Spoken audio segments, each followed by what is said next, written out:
2017. Roll call, please. Jacobson, Here. Fanouken, Here. Marquardt, Here. Fagan, Here. Noriko, Verbeck, Here. Favor, Here. Smith, Here. 7 present. Alderman Noriko had indicated earlier that she could not attend tonight, so we'll give Kate a excused absence. How's that? Our primary purpose tonight is to have presented to the council the preliminary asset management plan for streets and fleet. I'd like to call upon our Public Works Director, Tim Holdeman, to start tonight's proceedings. Hi, Tim. Hi, Mayor. Thank you. Thank you, Mayor and City Council staff and residents who are here and who are watching. On behalf of the Public Works Department, it's my pleasure to present to you this evening the preliminary asset management plan for streets and fleets. You have a memorandum summarizing the preliminary plan along with the slides that will be used by our speakers this evening. I would like to also mention that those documents are available from the Agenda Center on the city's website. We'll begin tonight with a brief introduction, which I will give, and then I'll follow with the fleet management plan. Tim Wiedner from Engineering Enterprises Incorporated, accompanied by Pete Wallers, will give the presentation on the preliminary pavement management plan. Then Adrian Booker and Jessica Cook from Ellers Incorporated will give the preliminary financial management plan, and I'll introduce those individuals when they're come up. The plan being presented this evening is a preliminary plan. We consider it to be a starting point for discussions regarding a very challenging topic. That is, how to fund our deteriorating streets and how to fund the replacement of our aging fleet. We expect a lively debate surrounding this preliminary plan. Discussions about how to fund and how much to fund and what sources should be used will undoubtedly attract strong opinions. In the midst of this discussion, I would like to remind all those who are participating that the situation that we are in was not a result of 1 year of lack of funding. It was not the result of 2 years of minimal funding, 3, 4, or even 5 years. We see from the data that replacement of fleet has been a 10-year deficiency for the city, and our street maintenance probably more like 25 years. So this is not a problem that we've created. However, it is a problem that I am taking ownership of, and I will work hard to attempt to solve it with all of our cooperation. And I would respectfully request that anyone who participates in this problem put all of their energy towards the solution. The preliminary plan is meant to be a starting point for our discussions. We welcome the input tonight and in the days that follow. But with that, I'd like to begin the fleet management plan, the preliminary fleet management plan. We want to put this in context for you, and we use asset management as the principle that we're using here as the context for our plan. Asset management is the idea that with coordinated effort, you can get more out of your assets. The coordinated effort being how you plan, how you procure, how you specify, manage, and operate your asset. Those different those different stages of an asset have to be done cooperatively in order to get the best out of your asset. Asset management planning is where we start in that process, and that's where we are now. Asset management planning has gained significant acceptance in both private and public sectors over the last 10 to 15 years as a standard of care for assets. The asset management planning template, if you will, that we're using is shown on this slide. It involves evaluating the state of your infrastructure, that is the inventory and the condition assessment, looking at expected levels of service, developing a management strategy, and finally a financial strategy.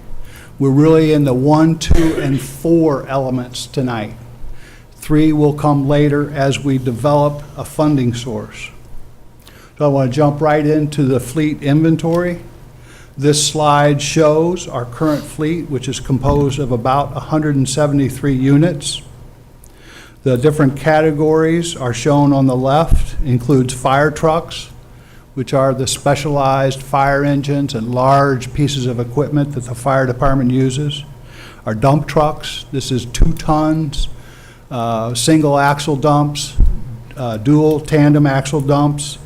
Trucks, medium duty and heavy duty, are really the 3/4 ton and larger. SUVs, construction equipment such as tractors, backhoes, excavators or graders, light duty pickups and vans, sedans, other equipment including motorcycles, sweepers, forklifts, etc., and then grounds equipment, most of our motorized mowing equipment. So those are the 9 units, the 9 categories, and the number of units are shown there. What I wanted to point out is that if you look at SUV, light-duty trucks and vans, and sedans together, they represent 78 pieces, 78 units, about 45% of our overall numbers. That if you look over in the value, the replacement cost, it's only about 20%. So about half of our fleet in those light-duty vehicles represent only about 20% of the overall cost. So managing that is not going to get us a big bang for our buck. Conversely, if we look at the top 3, fire trucks, dump trucks, heavy and medium duty trucks, we see that about a third of those, a third of the overall units are in those 3 categories, but the value of those represent about 2/3 of the overall value. So this is an important finding in just looking at the inventory, that our asset management plan for fleet has to focus on those 3 categories in order to get the greatest bang for our buck, if you will. The next slide shows the fleet inventory broken down by department and division. The street department, 59 units, making most use of the dump trucks. We have about 17 dump trucks. 2 of those of the 19 are the smaller ones that aren't used for snow and ice. We need most of those for our snow and ice removal process.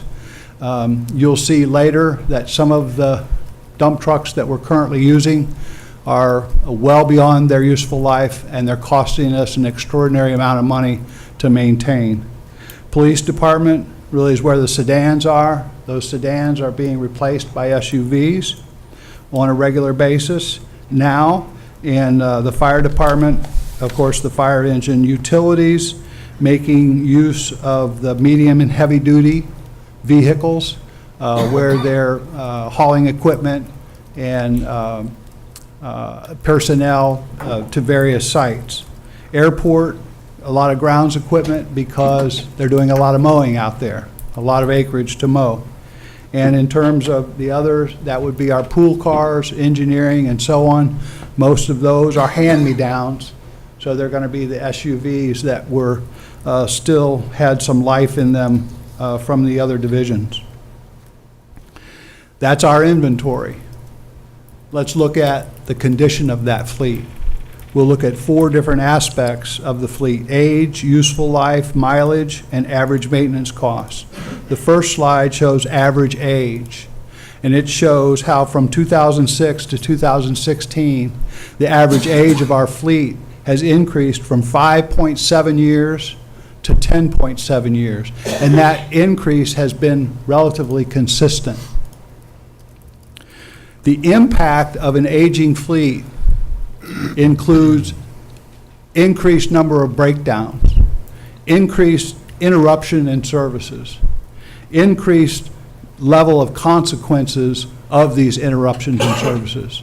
And we have stories from all the departments in terms of how breakdowns has impacted our operations. The next category we looked at was fleet condition was useful life. Here we're using a recommended useful life, and we're looking at how many units in our fleet are beyond that useful life. We look back to 2006, we had about 18 units that were beyond their useful life. That has increased 5-fold over the last 10 years to about 95 in 2016. Obviously, we're using things well beyond their intended use. We'll also look at mileage and number of hours, where we're using about 300 hours as the equivalent of 10,000 miles. Many of our vehicles are registered using hours because they're not used for a large geographic area, but they're used for many hours. In fact, the number of hours can be more detrimental to the performance of a motor than the actual mileage can be. So sitting and idling sometimes has greater impact on wear and tear. This graph shows that 45% of our fleet has 100,000 miles or more, about 20% with 150,000 miles or more. And then we look at annual maintenance cost. This is an interesting graph because the annual maintenance cost is relatively flat between 2006 and 2011, indicating that the lack of replacement was not an impact on annual maintenance cost for a number of years. And then it caught up to us. And over the last 5 years, we've seen it increase up to about by about $100,000 per year over 5 years. That trend will continue, and it may even increase in the rate of maintenance. While we're talking about maintenance, I'd like to talk about a specific example that we talked about with residents when we went through the level of service. We talked to residents about what was important in terms of level of service, and they identified safety, reliability, and functionality as 3 primary concerns in terms of the level of service. They wanted to make sure that we had those before anything else. But they also talked about cost effectiveness. And this graph shows the history of value and cost maintenance and maintenance cost for a 2000 dump truck that's used by the street department. The blue line indicates the value, the resale value of that dump truck. It was purchased in 2000 for $70,000, and you can see that line is decreasing down to about $10,000 after 10 years. Also, the red dots represent the annual maintenance cost, and then the dashed red line is kind of a trend line through that. See that in particular in 2011, we had about a $20,000 repair. We had a major repair there. And all the years after that, we've had major repairs.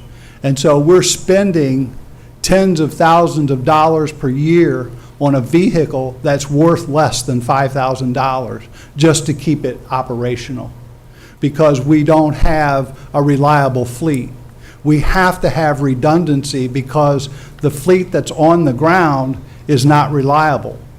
And so even though this is a junker by any stretch of the imagination, we have to have it in our garage ready to go in case one of our frontline vehicles is not operational. The next slide shows the assessment that we did for the fleet in general. We used a commonly used scoring system that considers age of the vehicle, the useful life, and the maintenance cost, and divided the scoring into good, average, declining, and critical, where anything less than 32 points on the scale would be in the declining or critical stage, and that would represent a vehicle that needs to be replaced. 32 is not a magic number, but it does have some basis. If you take the age and look at a vehicle that's at its useful life, it would get 10 points, 10% for each year, 1 point for 10% of its life. In terms of use, if it was at 150,000 miles, it would get another 15 points for a total of 25. And if it had a replacement, and if it had maintenance costs that were equal to the replacement value for a year, it would get another 7 points. So total those up, that's 32. By any stretch of the imagination, that vehicle would need to be replaced. And so that's the basis of this evaluation. 36% need to be replaced. Given a value of $12 million, that's about $4.3 million in backlog. Here's a couple of the vehicles that are representative of that fleet that needs to be repaired. And in the upper left is P23. That's the 2000 dump truck. It's got a useful life of 10 years. It's been on the road for 18. Replacement cost of about $144,000. Below it is FE01. It's a Pierce Saber Engine 4 from the fire department, scheduled for replacement in 2018. It's a 2001. Its useful life is 15 years. So we've got 17 years of service. The replacement value, $400,000. The AP35 is an airport broom that was purchased used. It was purchased 13 years old in 2002. It's been running for another 16 years for a total of 29 years. And 28 years, its useful life is about 15 years. That's another one that's scheduled in our program for replacement in 2018. PD07 is one of the old Crown Vics. It's one of 5 that have about 150,000 miles on it. These Crown Vics are not being replaced directly, but when there's other vehicles in PD that get replaced with new SUVs, these become available to community development, to the city pool car, to engineering, and to other departments that right now have vehicles that on a daily basis you wonder if they're going to start. And one of those is represented by the engineering vehicle shown here, the 1989 Suburban number 405. So that's just a representative example of some of the vehicles that we in operations live with on a day-to-day basis. So how did we get here? One of the ways that we got here, one of the reasons we're here, is because funding did not match our needs. When we look at needs in terms of replacement on a useful life basis, we see the value of those replacements being shown by the red line. The actual purchases are shown by the blue line. Between 2002 and 2007, we did a pretty good job. There was only a small margin between our needs and our purchases. We averaged about $710,000 per year, which discounted for today's dollars, is about $860,000. If we would have continued that, we would have a pretty decent fleet. But you see that from 2008 to 2017, our average dropped to about $300,000. So we've been spending about $500,000 to $560,000 less than we should have been over that 10-year period. So that's what's created the $4.5 million in backlog. I mentioned that during our public meetings, we had an interactive question and answer session with our residents that attended, and asking them about what was important to them about our fleet. And they thought that one thing that we should make a priority is replacing the vehicles at the end of their useful life. Again, the safety, reliability, and functionality of the vehicles was important to them.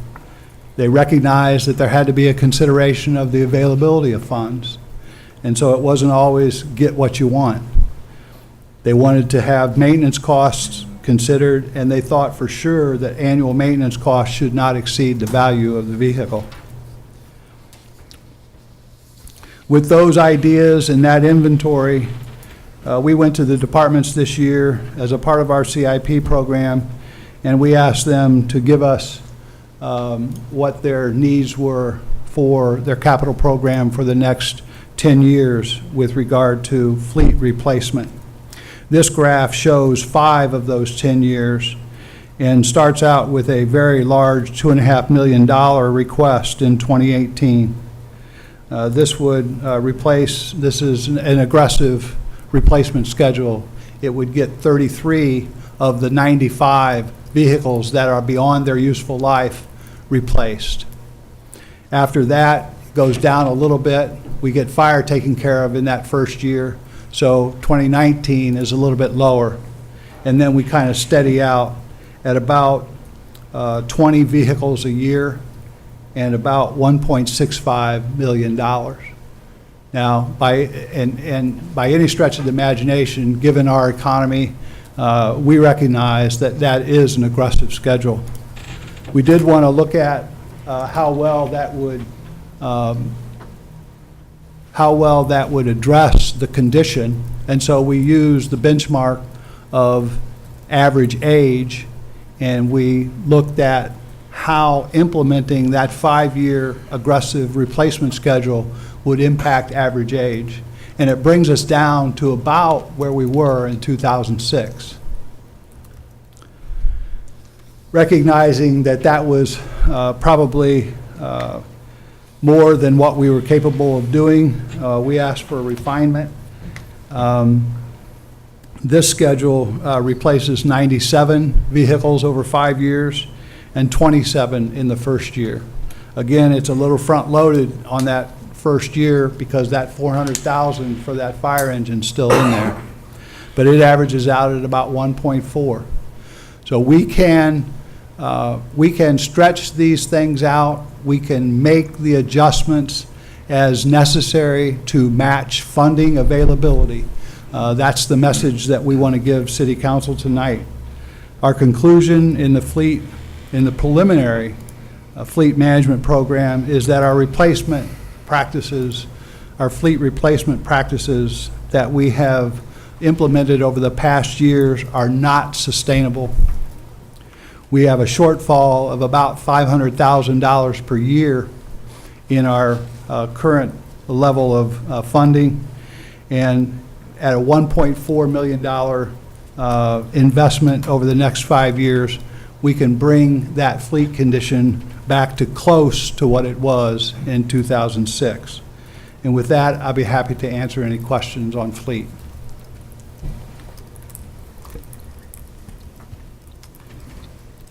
Let me start, Tim.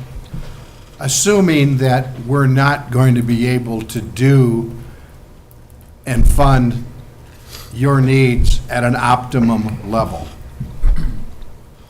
and assuming that public safety is paramount, i.e. fire and police, And that's not to say anything against streets, fleet, and public works. We know how important that is. I guess where I'm going with my question is, what kinds of services, if this city council is unable to find the revenue sources, which I know you're going to give us some options tonight, what kinds of services would you suspect citizens in the city of DeKalb might expect if the fleet, in streets and fleet, were to fail at a rate that they're now failing? Is that a fair question, and is it clear? Yes, yes, sir. I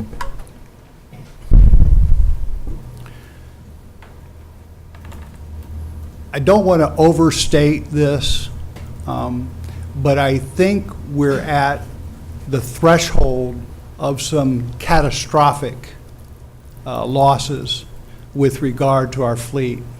And of the three, the big three, fire, police, and public works is in the worst shape. So continuing to fund a vehicle replacement program in public safety at the expense of getting our fleet and public works in good working order, I think is verging on catastrophe.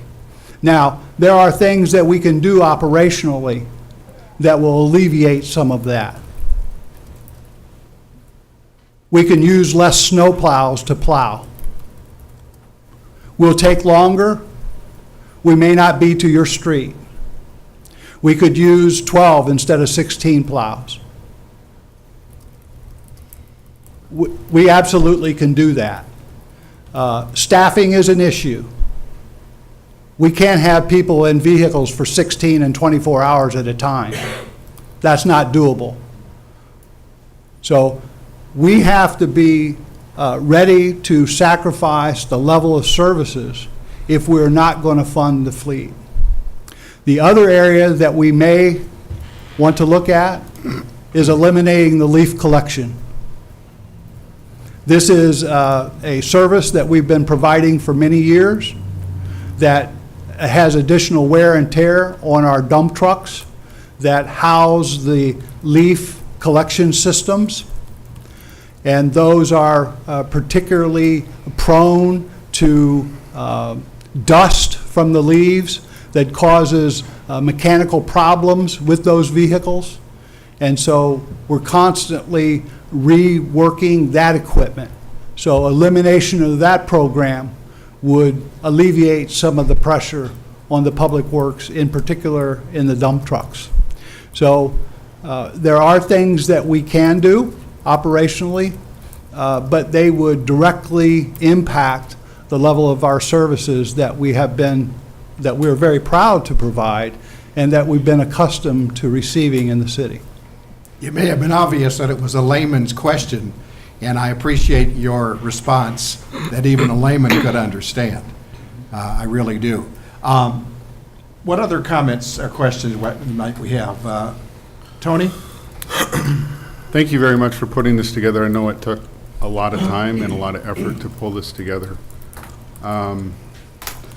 One of the, I've got several different things, but one of them is, obviously we're looking at the current assets, and like you said, some of these are being kept on the books because they're kind of being held in reserve.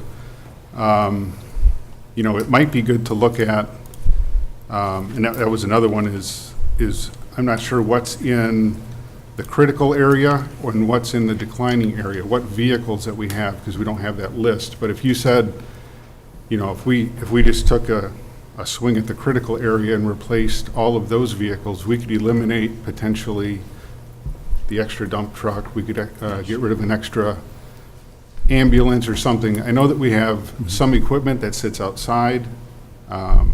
Potentially we might be damaging other equipment by keeping some of these things in reserve that are really not useful. So that's one thing I would like to look at, is that the other, and so making sure that we have the assets that we are going to go forward looking at, that we have all the right vehicles in our stable, that we're not, I know this is what we have today, but is this really what we need for again, as we're talking about, is this what we need for the level of service that we want to provide over the next 10 years? The makeup of vehicles that we have today might not be where we want to be 5 years from today. So that would be a good thing to have a discussion and to look at as well. The other one is looking at the annual maintenance cost.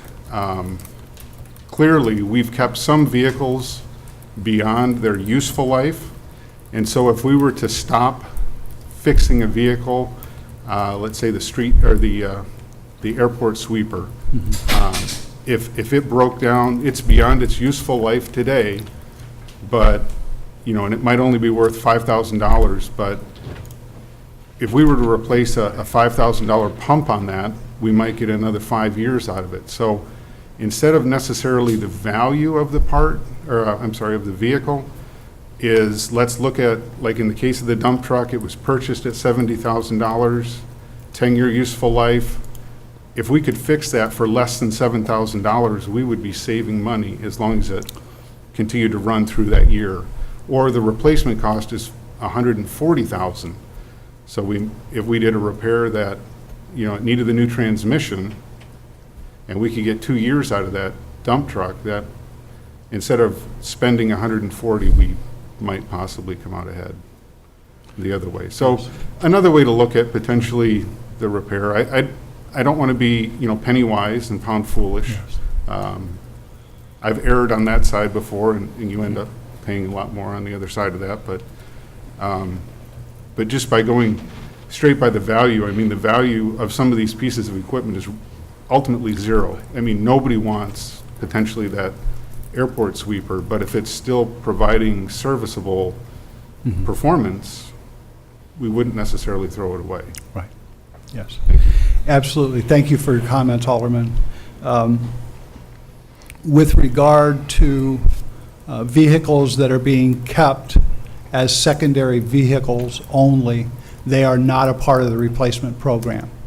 So when a primary vehicle is replaced and it is assumed that we're moving forward on a replacement program and those primary vehicles become highly reliable, the secondary vehicles that have been kept will not be kept. So that those replacements of those secondaries that are being kept out of need are not being replaced in this program. Okay. So with regard to fleet size, that would, that through attrition, if you will, that would reduce our fleet size. And I wholeheartedly agree that looking at only maintenance costs and not considering value is short-sighted on our part. Part of what has happened is the fleet, the need for fleet management has grown, and we have not evolved with that. We're still managing our fleet as if it was being replaced on a regular basis. We need to up our game in terms of fleet management and making decisions like what you're talking about. We're not adept at making those kinds of decisions.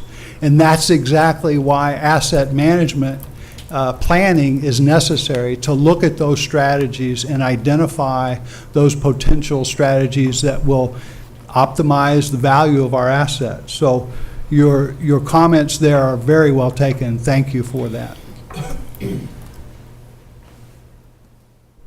Alderman Fanouken. Thank you, Mr. Mayor. Tim, I have several questions, and hopefully you'll understand where I'm coming from with my past history as a fleet manager. So first question out of the box is, whose definition of a useful life are you using? I find some of the useful life statements within the backup very short-term useful life, when I see them as being much longer useful life. And, we had police vehicles, we had dump trucks, so I understand all those different vehicle types, but please.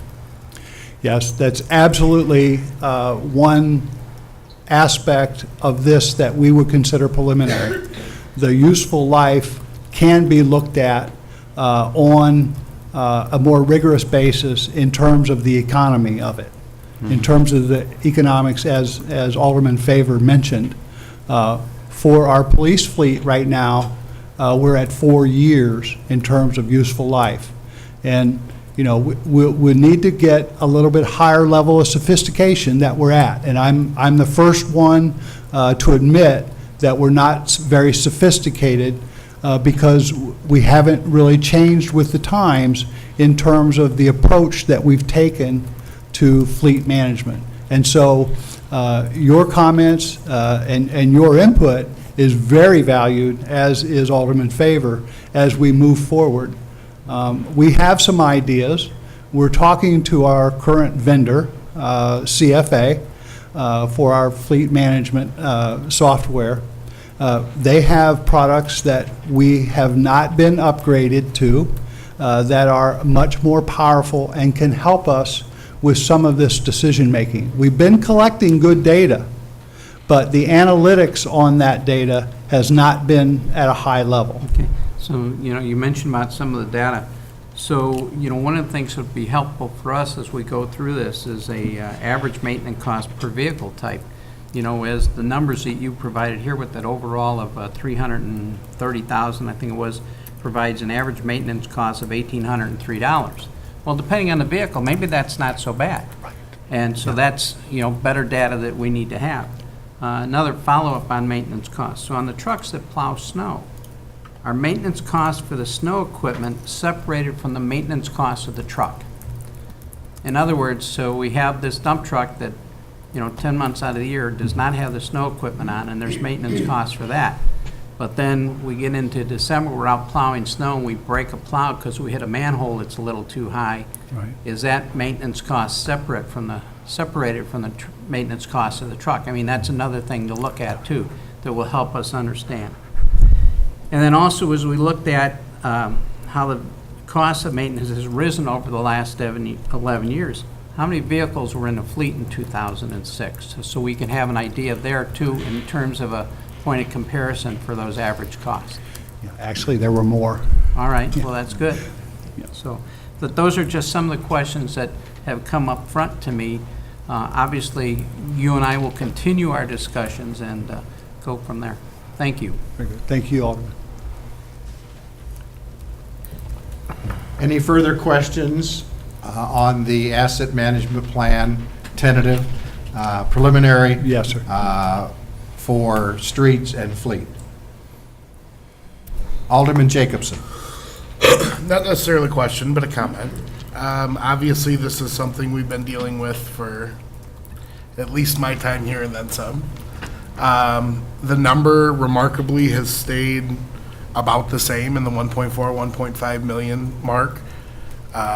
It was the same number we talked about 6 years ago when the preliminary conversations were being had. So it's not a huge surprise to me to see that number, knowing it's been outstanding out there. Again, knowing 6 years ago when we had the discussion and what our planning was at that point, and discussion was, obviously the discussion 6 years ago was focused around building a fund balance, and that was after we hit rock bottom down to zero or less than zero in our accounts, became our highest priority as a council. The discussion at that point was, or at least the dream at that point, I would say, would be to put away that fund balance at 25% by building a reserve or a anticipated revenue stream of about $1.5 million of surplus a year, so that when that budget, or when that account was made whole at the 25%, we would effectively have a $1.5 to $2 million cushion a year to switch over to fleet. That was our plan. In the interim of 6 years, all of that $1.5 or $2 million has been eaten up into other revenues. So again, I appreciate now that we're taking a more comprehensive look at it. I think it's important, both when we talk about this issue and the next issue, that these are a major piece of our product. I think too often the council is led astray, not just by our current staff, but by previous staff in their roles, by saying that our product is people. It's not. Our product is safety. Our product is water. Our product is roads. Those are our products. That's the products we are here to prioritize, and infrastructure is certainly on that list as well, those 4 products. If we take these things and make them the priorities, it likely will change a lot of things, and obviously funding will be coming up shortly, and I'll have more comments on that. But the mentality we have to take as a council and have the courage to take as a council is to step up and prioritize these items and put the money away and ensure we have the money to pay for these going forward. So to see the look is great, to have the understanding. We know what it's going to cost, and we have to figure out how to pay for it. Alderman Verbeek. Yeah, I agree, Alderman Jacobson. It's, these pieces tonight are a part of our comprehensive financial plan. How do we assess and address all of these priorities that we have to deal with? And certainly, I believe our Finance Advisory Committee, at the end of the day, would be a terrific group to take a look at these ideas along with our 5-year financial plan, our debt, and all of the above financial issues that we face as a city. The reason I bring this up is unfortunately I have to leave about 6 o'clock or so, and just wanted to make that point that I think these are truly important parts of our total financial picture. Thank you.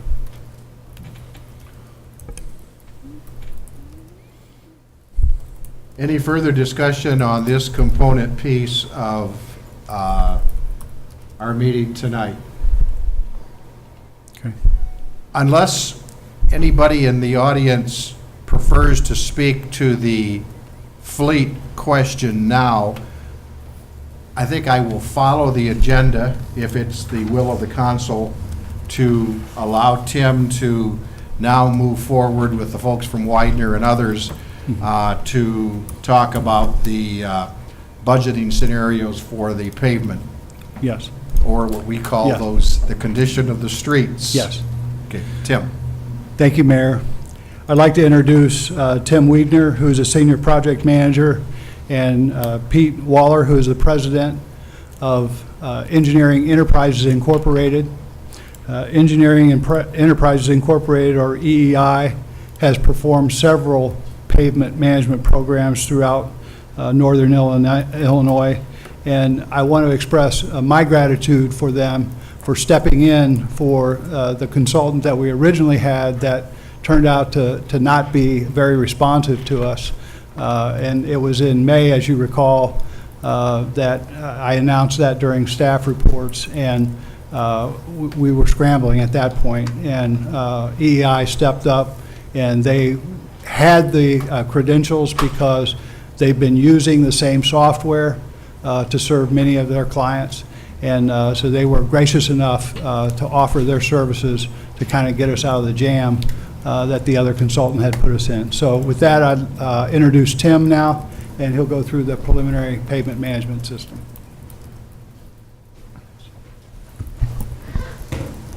Thank you. So a pavement management system is basically looking at the asset management of our roadways and DeKalb's roadways.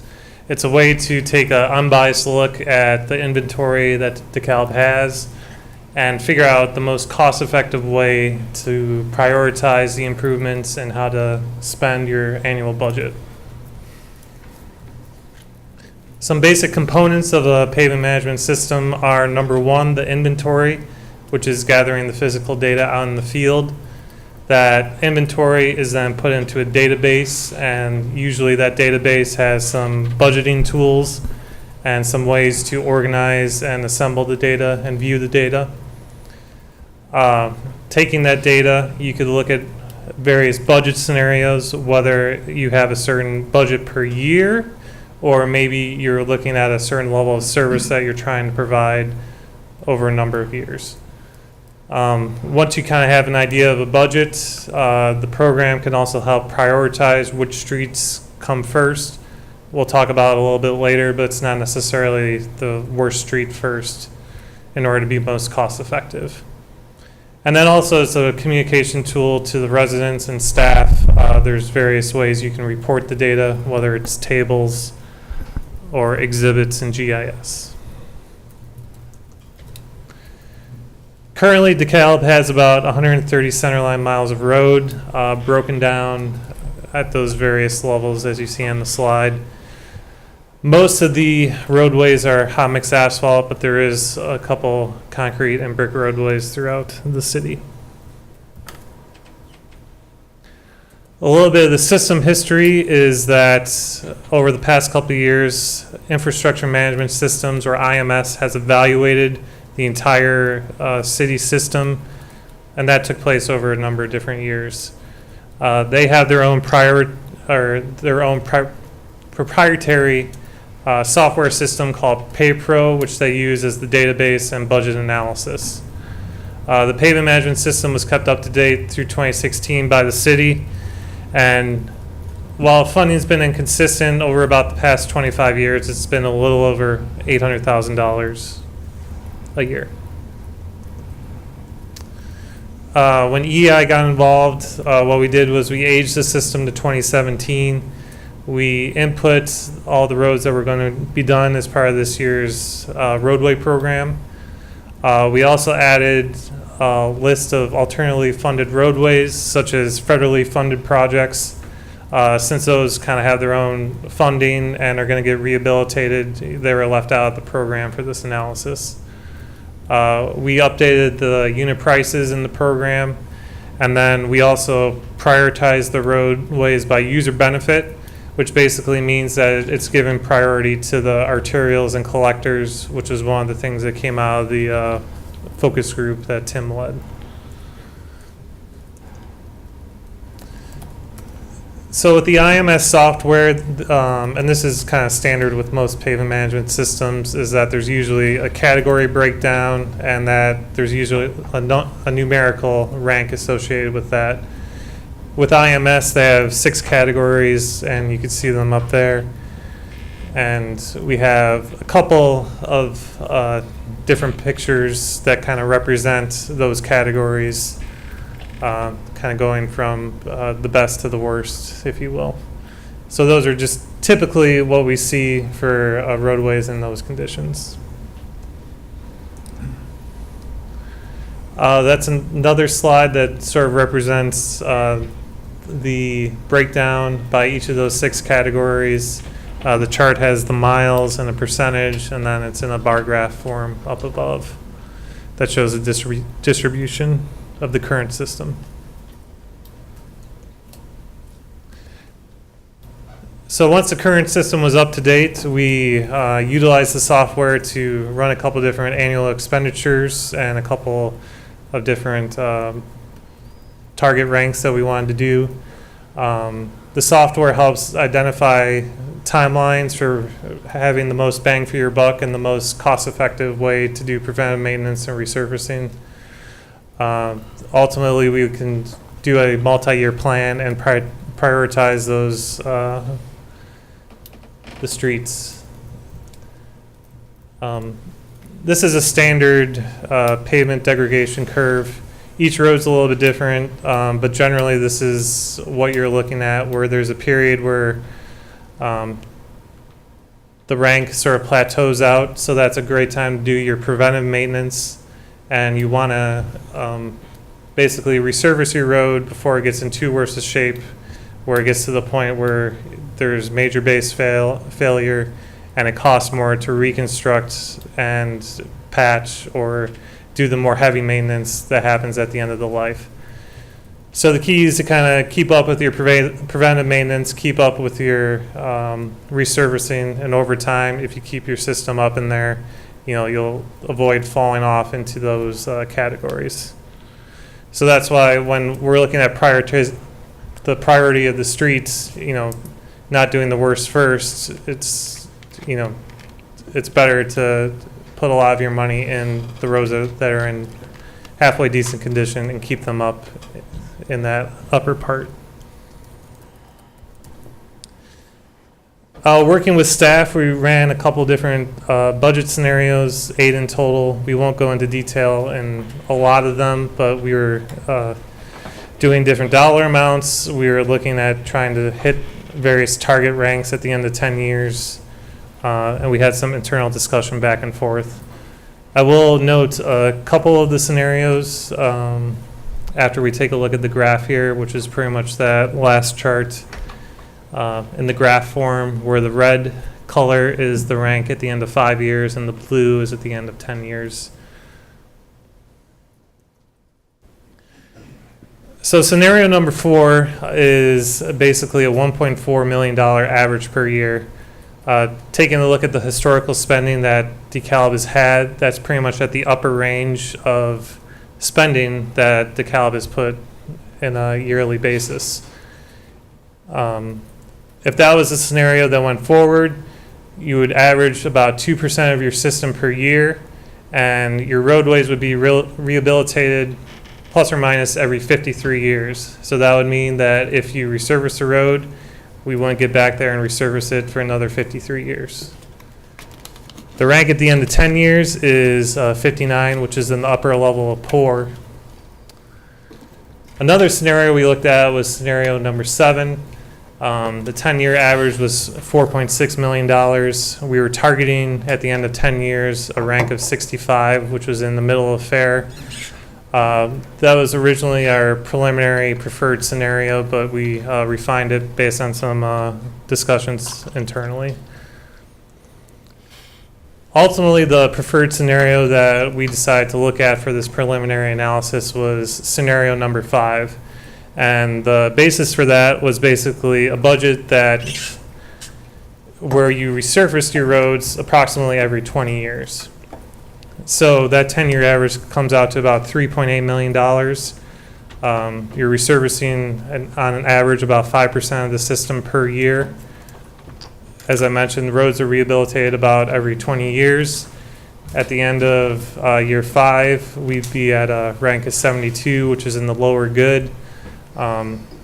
We would recommend that the system would be reevaluated after 5 years and re-inspected, and the same scenario run through again. But based on the program, we're anticipating that if that 3.8 continues, that at the end of 10 years, it would be 63 for the overall system. Going back to the charts that were up a couple slides ago, this is the same scenario chart with scenario 5, which is the preliminary scenario that we determined and ran the financials with, is shown with the darker box. And then likewise on the graph that we saw before, the preferred scenario is circled in the dark circle. So in terms of the pavement management system, what the next steps would be, obviously we're kind of discussing the funding mechanisms and funding levels today on a preliminary basis. We'll take the feedback and provide some additional analysis if needed, run additional scenarios, and have follow-up discussion as needed. Ultimately, we'll come to that 10-year spending plan budget number. And once we have that, we can develop that detailed 5-year plan where, we get into the nitty-gritty and look at the prioritization of the streets, making sure that we're spending our money wisely and putting it on the roads that need it to be most cost-effective, figuring out the preventive maintenance that needs to happen on a yearly basis, and then ultimately have that plan adopted and then implemented and get the work done on the street. So with that, I would open up to any questions that you may have. So Tim, looking at the scenarios that you presented, of the 8 scenarios, and you have suggested that scenario number 5 be the one most preferred. But in all scenarios, with the exception of one, where the condition of our streets, the rating is better in 5 years, I believe. But none are better in what is it, 10 years?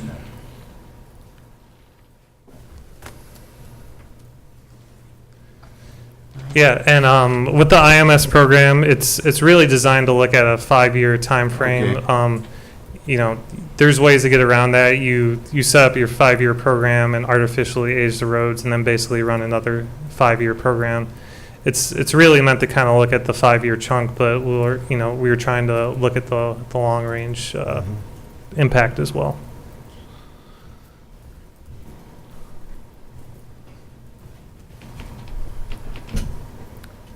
Alderman Markwart.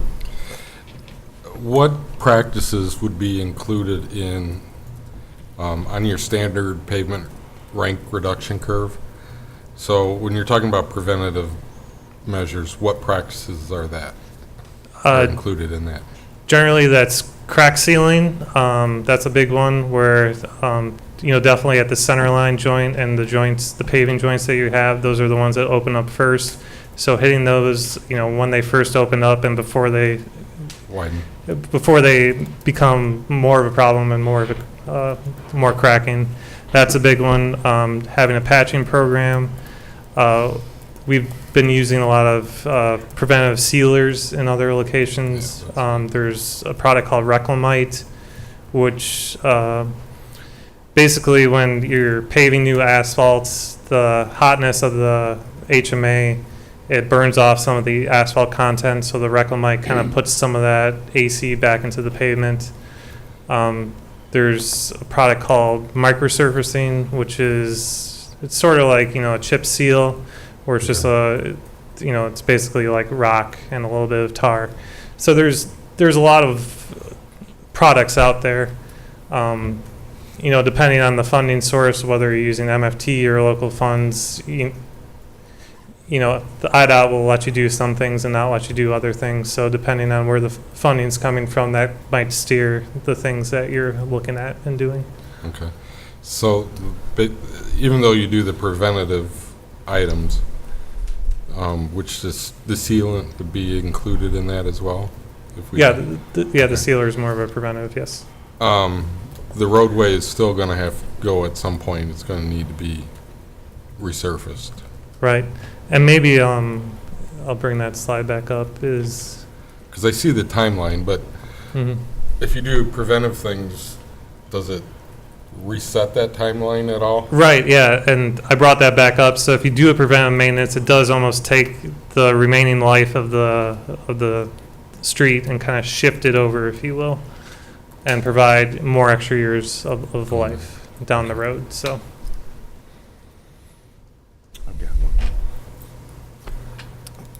Alderman Fagan. On the scenarios that you gave us, the 1 through 8, and I look at these numbers here. On 5, you're suggesting, but if we went to 8, it would only drop 1 point in the 5-year, but we'd be saving, we'd be cutting that 3.8 to 2.5, which is 1/3 of a savings. Correct. And so those ranks are also globally, they're network ranks. So you have 130 centerline miles of road. So while a couple points may not seem like a big difference, you're extrapolating that over your entire system. So over time, as if you're maintaining your system more and more down that curve, it's going to get to the point where it's going to be hard to catch up. All right, I guess the other question is, are we going to notice that point? Is that what you're saying? It's there's many different ways to look at it. I think, kind of going back, a big thing that we like to look at is going back to how many years between roadway resurfacing and stuff, and applying the unit cost to what you're spending per year. So that's why, I made the point to say with scenario 5, we're resurfacing about every 20, whereas scenario 4, is every 53. I don't believe we did that calculation for scenario 8, but it'd be a good check to just see, are we resurfacing every 40 years? That's something that people kind of more understand versus the point system, if you will.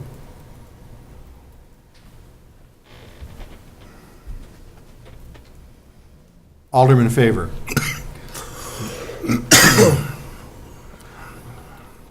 So we do have a few concrete streets, and this is a question, it's more of a what if.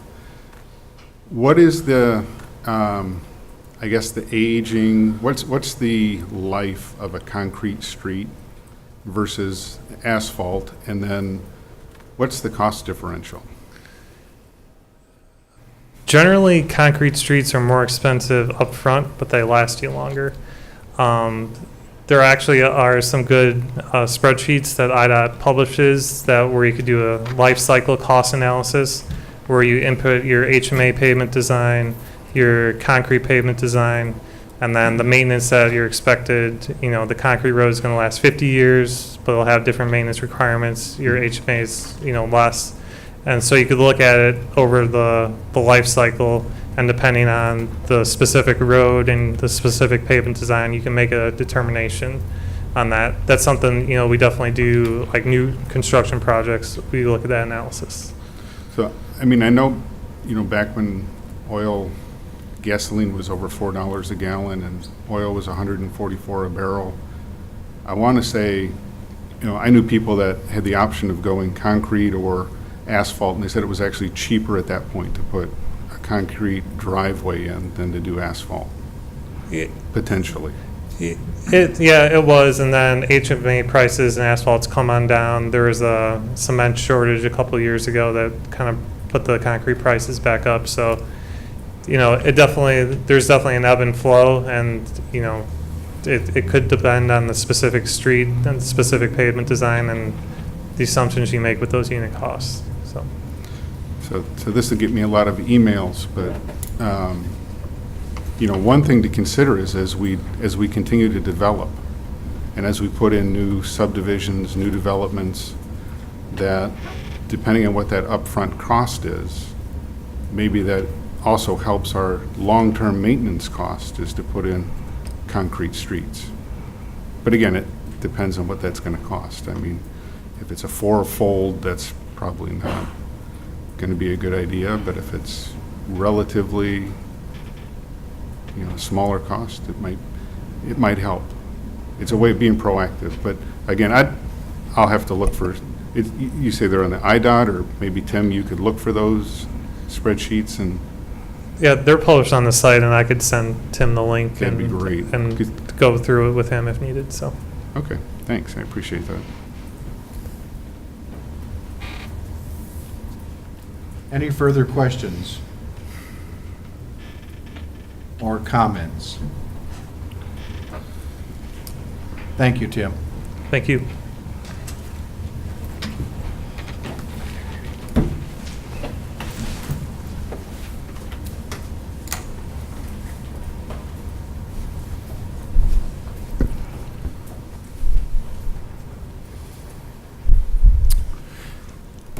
Tim. Okay. From Tim to Tim. Yeah, thank you, Mayor. Sure. At this time, I'd like to introduce Adrian Booker, who is a financial advisor from Ellers Incorporated. Ellers is a financial services firm in Illinois that does a lot of municipal work and has worked with a number of municipalities on capital improvement programs.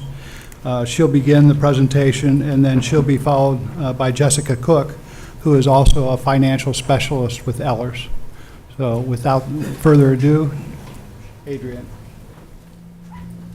Good evening. Thank you.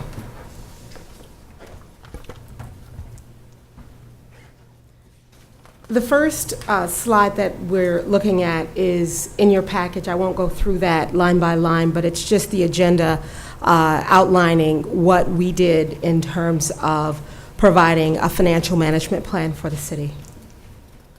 One of the things that we looked at when you think of why a financial management plan, we were looking at the existing funds and resources of the city, using all of the various funds that were there, And then we were looking at those in relation to what were the new funding, what could be some potentially new funding for streets and fleet. And then the last thing, and this was from the very beginning, this particular slide that we started our outlook on the city, was what would that tax impact or whatever other revenue impact that would have on your residents or the constituency. The work product that we came out with is an Excel-based capital financial management plan that really provides the city with what we see as the overall view of how financially sustainable the current situation is and other funding sources. We built a model to determine what that financial sustainability was, and we intended for that model to be a living model. It's an Excel model, so at any point in time, there are various assumptions that you can put in, different growth levels, different interest earning amounts, or inflation rates. So at any point, anything changes within the city's assumptions, you have that model at your disposal to change. The analysis included several city funds, which you see listed here. And this model is meant to be a long-term forecasting tool for the city. Again, when you are making decisions in terms of what kind of funding strategies for fleets and street and other areas of the city, this is the model that we believe would be very useful in the long term, and it's meant to be very flexible. Now I will turn it over to Jessica, who will go over various aspects of our model. Thank you. So we started with the general fund, and I know that that doesn't necessarily pertain directly to streets and fleet, but our first motto was let's do no harm. And so we wanted to look at the general fund, make sure that the general fund was going to be healthy, and also see if it was going to be any resources available in the general fund to help with the streets and fleet challenge. We were aware of the minimum fund balance target of 25%. The city currently is at 27%. So kudos for that accomplishment. The reason that's important is because this is a graph of the variety of funding sources that the city relies on in its general fund. It's a multitude of sources, but many of them are sales taxes and intergovernmental funds that are affected, that are really out of the city's control and have a lot to do with the state legislature, and I don't need to say anything more about that to say that that makes them somewhat unpredictable. So the fund balance is really important. We wanted to make sure we maintained a minimum of 25% fund balance. What I want to share next with you is really good news. We have looked at many, many cities, and many of them during the recession have post-recession responded to the recession by not funding capital items. And furthermore, many of them also did the opposite of you. Rather than building the fund balance, raided the fund balance, and are now in a position of structural imbalance. That's not your situation. When we looked at the general fund, we found you're meeting your minimum fund balance target, and with modest revenue increases in the future, you have a general fund that is structurally in balance. So kudos. There is anticipated to be tax increases to fund the general fund, and those are primarily attributable to pensions.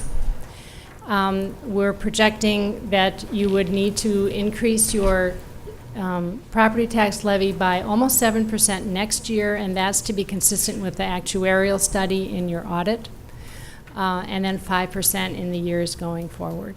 But with that action, your general fund is healthy. This is the graph that shows the projected property tax rate going forward, and you can see that that is a modest increase over time. This also includes the fact that you have a couple of TIF districts that are expiring and will be added back to the tax base. So just to finalize our general fund analysis, the blue in this graph represents the target cash balance. The red in the graph represents what we project your cash balance will be over the next 10 years, and you're holding steady at 27 to 28%. So our next task, as we move forward in our preliminary plan, is to say what resources could be available for streets and fleet, because we can't tap the general fund for additional capital items. I want to make sure that the caveat is in here is that we looked at streets and fleets. We didn't look at other priorities I know the city may have, such as City Hall or other capital items. So the first thing we did is we took the information that you've heard this evening about what the capital needs are. We assessed the city's existing capacity to fund that, which was our examination of the general fund, the motor fuel tax fund, and other resources. We found a shortfall, quantified that, identified some new potential funding revenue sources, talked about the pros and cons of those, and then if you put those all together, what would that strategy look like? And again, this is a first pass on a preliminary basis.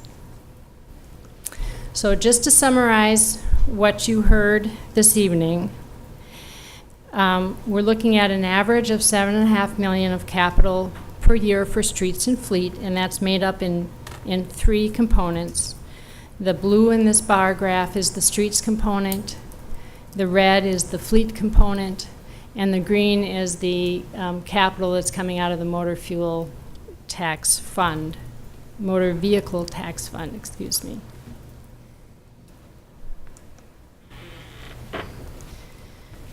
So just to highlight some of these, and again, this is restating what you heard tonight. We have $3.8 million average per year for streets. And some of those major projects, just to give you an idea of what was on the CIP that we received, was bridge replacement and traffic signal upgrade. So just to give you a flavor of what that was. Vehicles and equipment, I think Mr. Holdeman covered that very well, so I won't provide any more detail on that.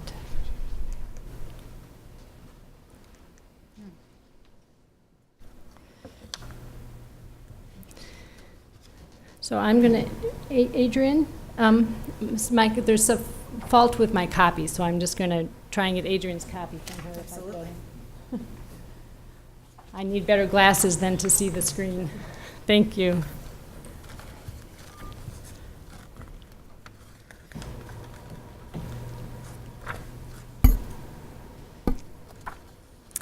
So in our CIP, we had inflated the capital by 3% a year. We assumed that the existing motor fuel taxes would not increase because those are on a cent per gallon and not on a percentage basis, so we assumed those would not increase, but that other revenues would go up by 1%.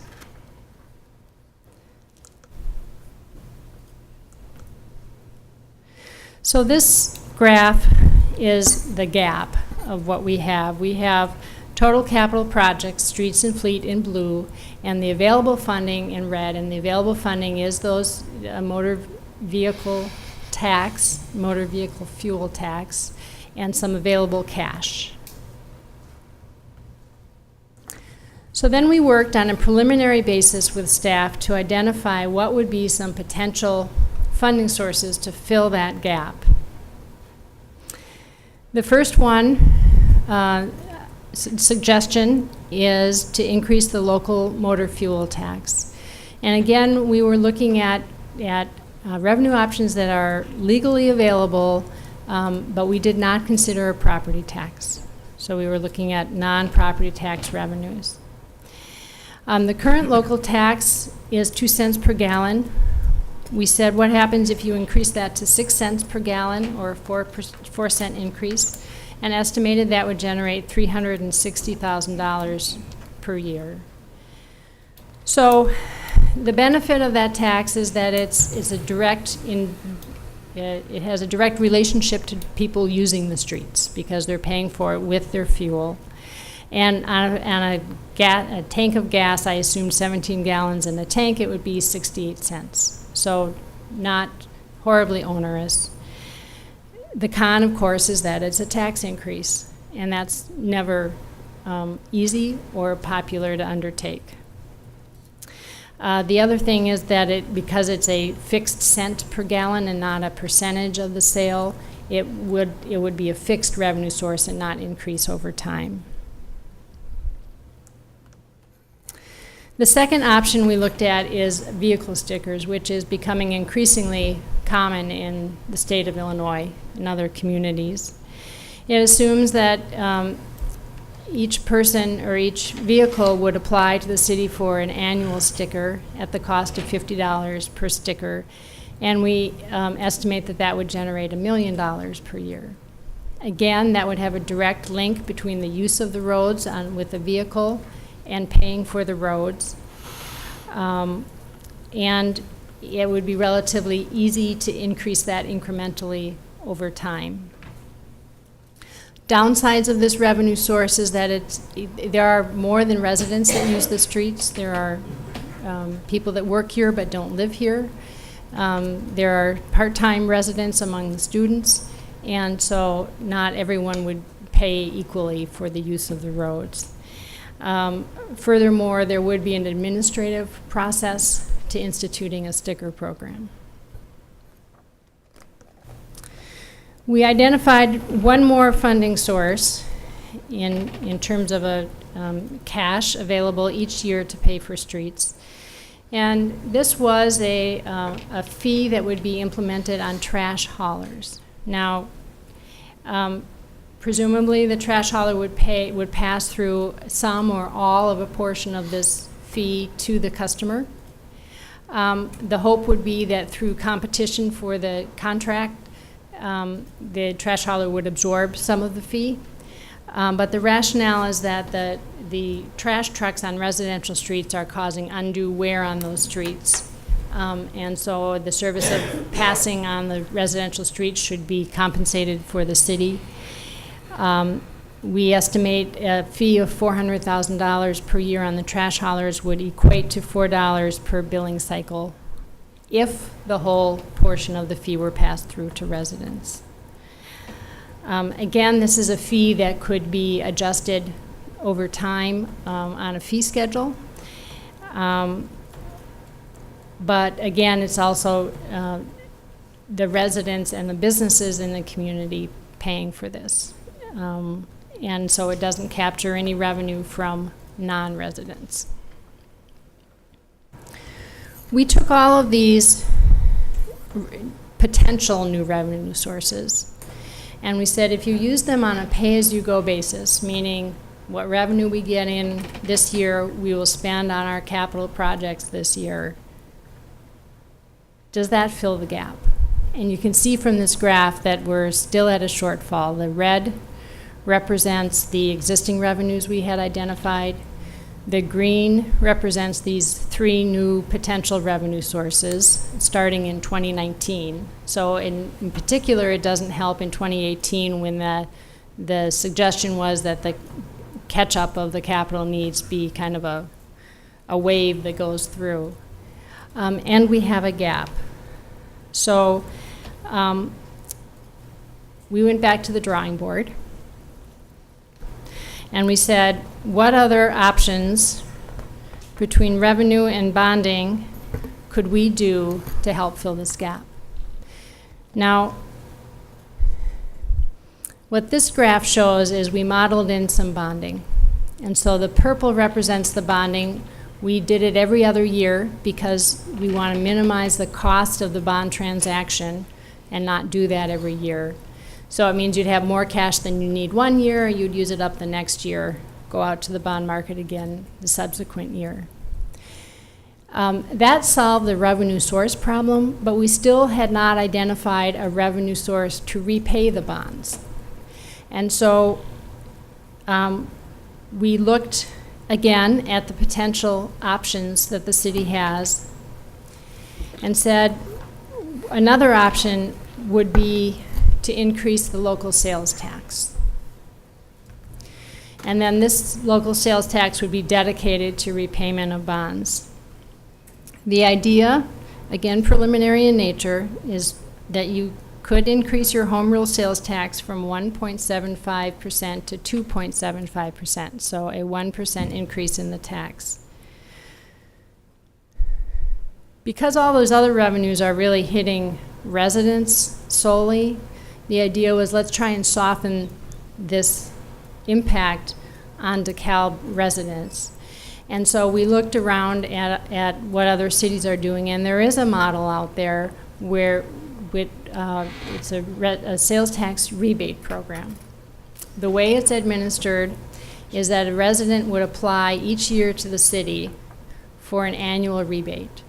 They wouldn't have to show how much they had spent in sales tax, but instead there would be a certain assumption that they had spent, say, for sake of our preliminary plan, $4,500 per year in items that had been taxed. And so they would get a 1% rebate on that tax or a $45 rebate. That would be administered, rather than cutting checks, as just a credit on their utility bill is one way to do it. And if they were outstanding in their utility bill, then they wouldn't get it.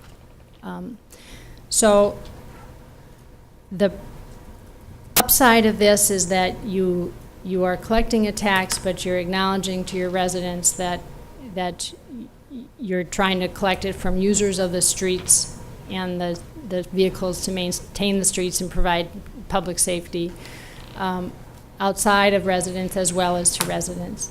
This is an administrative burden, and there would be some costs to administer this program. We assumed that if the majority of residents applied for the rebate, that this 1% increase in the sales tax with the rebate would generate about $3.155 million per year. So that gets us to where we need to be in terms of revenue sources. I have one quick question while we're on that Absolutely, point. yes. That 3.155 million is based on today's actuals plus the increase, correct? This represents the increase. So we took your sales tax base. Today's actual. Today's actual, and we said, what's 1% of that? And then we calculated the rebate. So this isn't the total sales tax collection, this is the increase. That's that 1%. In your models, when there was an increase in sales tax, did you see any decrease in purchasing in that same arena? I mean, obviously, we've increased water bills, water usage has gone down, so it stays flat. And there's some thought that if you raise it 1%, that you'll lose that same effective percentage in people that would be coming to our community to buy things here when they can buy it cheaper elsewhere. So if I recall, when I was doing this, there was a period a few years ago that you raised your sales tax. And we did not see a decrease at that time in the amount purchased. There is fluctuation from year to year, but we did not see that pattern. We do utility rate studies as well, and I know exactly what you mean about raising water rates and reducing consumption. We don't seem to see that same distinct relationship with sales tax. Very important to know. Thank you.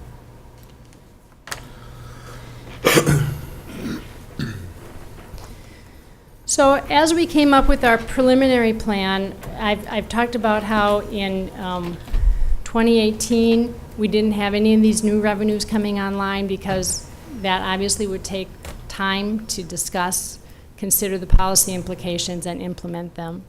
So we had contemplated originally a bond issue in 2018 to fill that gap.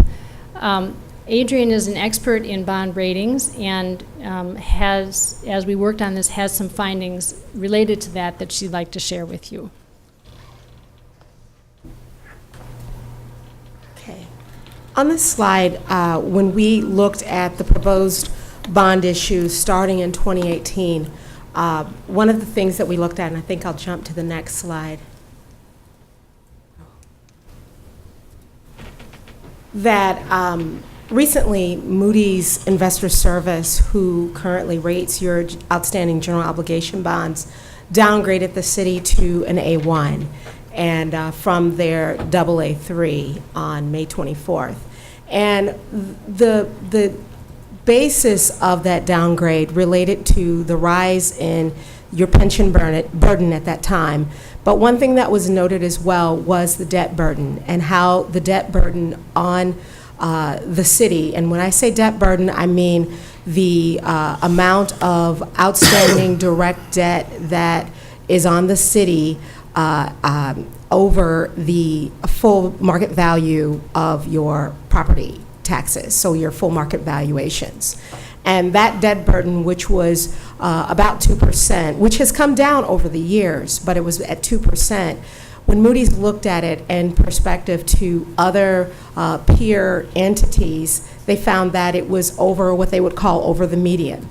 And so at the same time that they were looking at that and they were looking at the pension burden, one of the indications that they'd mention is that they, and I put their quote up there, that increases in leverage related to the city's debt or pension burden, that was indicated as one of the factors that could cause or lead to a downgrade.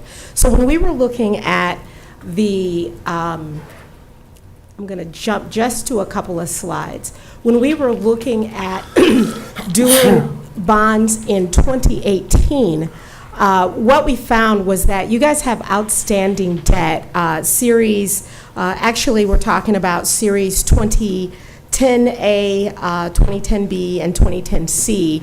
Much of that, as well as 2013A and 2013B, much of that won't come due or due for final maturity until 2021, 2022, 2023. You really don't have the flexibility to decrease that debt burden by adding on additional debt beginning in fiscal year 2018.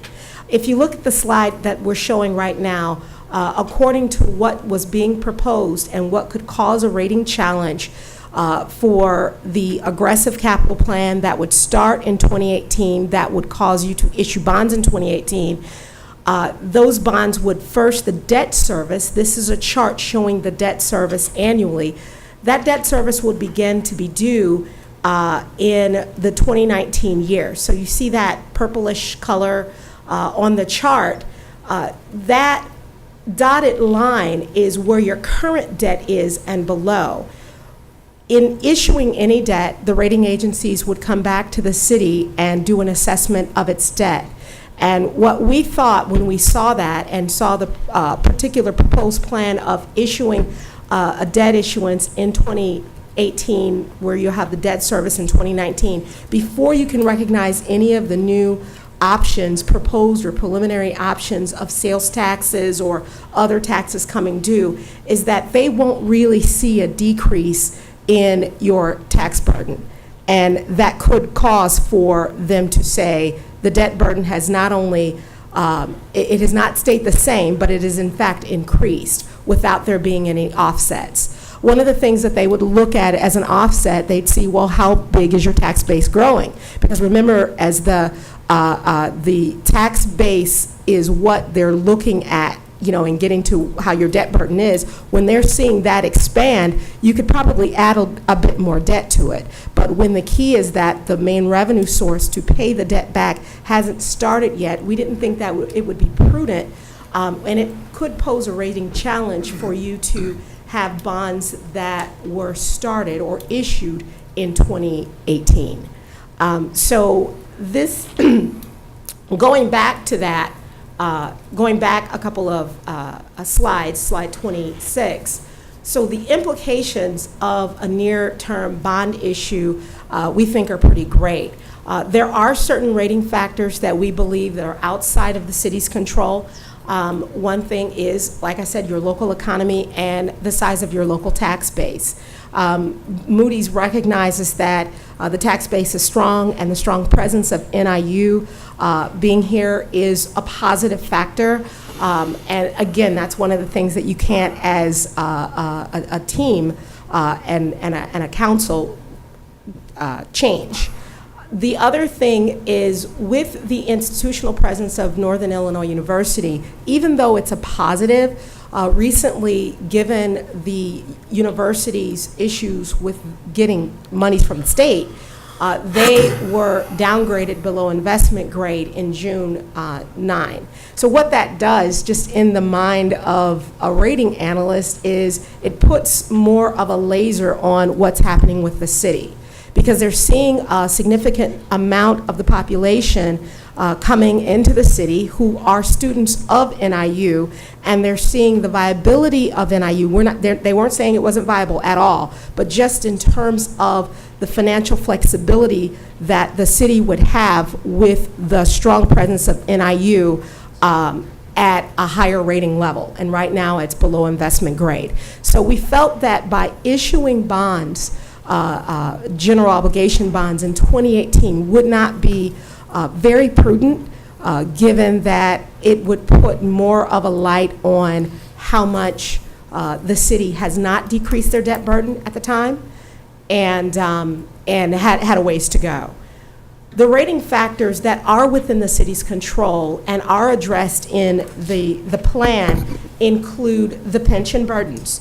And with the pension burdens, the property tax increases that were shown, I think, on slide 8 to meet the actuarial analysis and assumptions of the EAV, the equalized assessed valuation, growing by 2% annually, that would address that issue, and that part of the report that Moody's really looked to with the pension burden growing. So you've addressed that side of it. The other side, or the other factor that's within the city's control, are the financial operations and general fund reserves. One thing that was noted in your rating analysis was that, you know, you've had 5 consecutive years of increases or positive operating results, and your general fund reserves at the 26% level or so was very strong. So that is something that is noted, and to the city's credit, that shows the strength of the management within the city. However, the implication of accelerating the program, or as it's proposed, preliminary plan, as it's proposed in 2018, would definitely pose a rating challenge for the city. So the options to the near-term bond issuance would be to delay the first issuance until 2020, and at that point you could have a history of sales tax collections that the rating agencies can look to. At that time as well, and we're talking 2020, there could be some growth in the tax base, noting again that the rating agencies aren't expecting, when they're looking at the largest taxpayers and the trends within the city and the surrounding area, that there's not going to be just an influx of growth, but there could be some more moderate growth happening. Or you could reduce or delay the capital projects in 2018 and in 2019. And we're talking about the $2.7 million for vehicles and equipment and the $3.5 million for streets. And with that, I will give it back to Jessica to finish the presentation.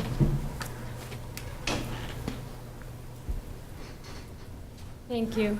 I'm going to skip the next 2 slides because I want to be sure there's time for discussion.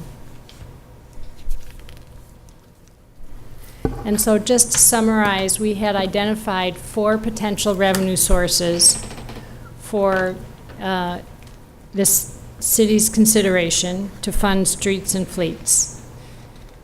And these were to increase the local motor fuel tax from 2 cents to 4 cents, to institute the $50 per year vehicle sticker, to add a trash hauler fee, and to increase the local sales tax from 1.75% to 2.75%. And these revenues were assumed in the plan to begin in 2019, so that there would be an opportunity to implement them. So again, this was the preliminary plan. It contains the purple bonding in 2018, which we are raising a cautionary note about. But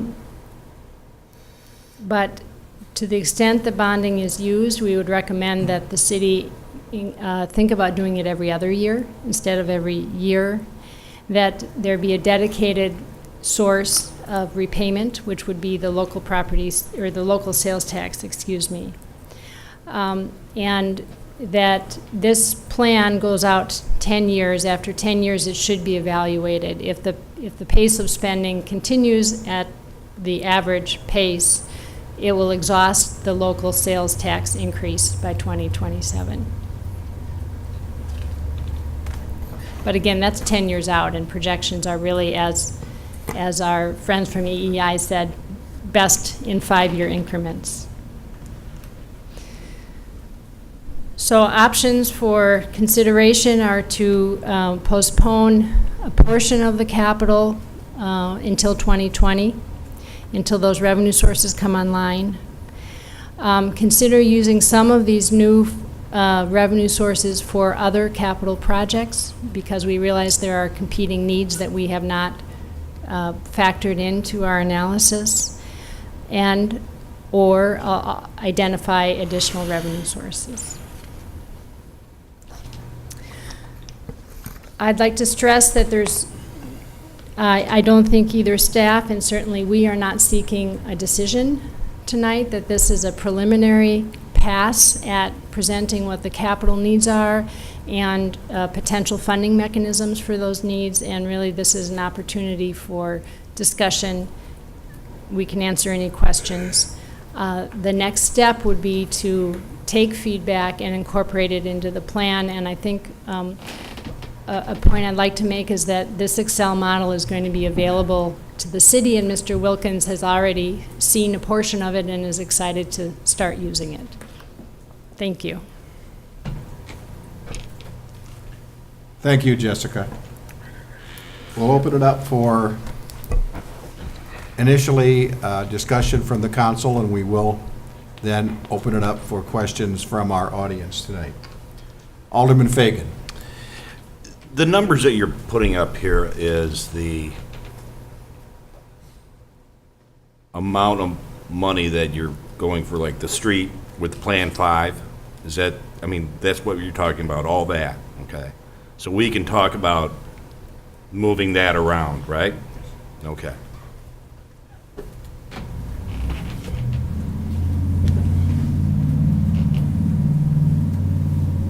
Alderman Jacobson. I'm going to have you jump back up there because I want you to explain a couple slides to me. On slide 21, the proposed funding strategy. Obviously, that shows with the bond proceeds, and it'll have to be updated now that we know that there's really no possibility, especially if we're intending to go after bonds down in the future, that we want to go down 2 or 3 notches in our rating. Obviously, those bonds will cost us more, and we knew that. We were told when we did the police station that we were effectively going to be in our bond ceiling, and that was it. That was the project we'd do. I'm looking at the strategic use of bonding slide. There we are. Thank you. Perfect. Obviously, it shows in those green revenue boxes the proposed new revenues. It also shows the bonds on top of those revenues. I guess my question is, if those green lines obviously are the total of funding, where is the additional money, if we're already spending that, to pay those bonds coming from? The green lines represent the first 3 Okay, not revenue sales tax sources. included. And then one option, and one of the reasons that you're seeing a preliminary plan that still includes bonding in 2018, and then we're saying, oh, but you can't do it, is because before we started changing it, we wanted to get your feedback. Understood. And one of the things that we could model is if you did pay-as-you-go and didn't use any bonding, but used all 4 of those funding sources, how much could you afford each year? So we can use the model to work forwards or work backwards. I know there was one more question I had here that I just wanted to verify. I just want to make sure that there's no confusion later. if I can find it. No, I already had that one. Same answer. Thank you. Alderman Fanouken.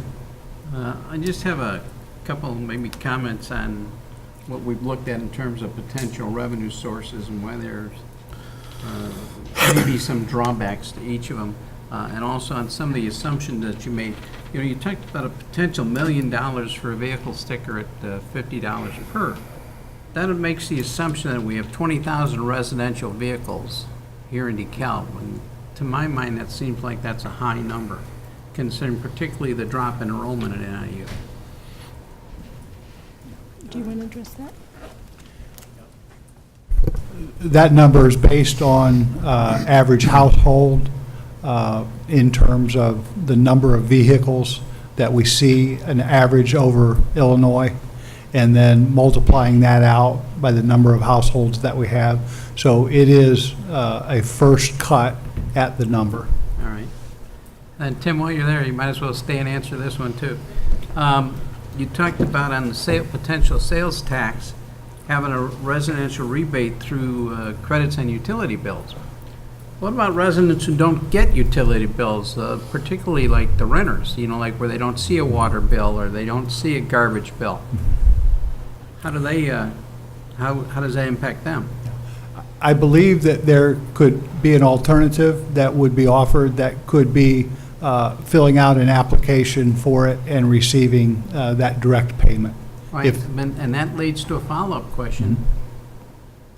Why an application? Why not an automatic rebate? Particularly for those who are getting their utility bills.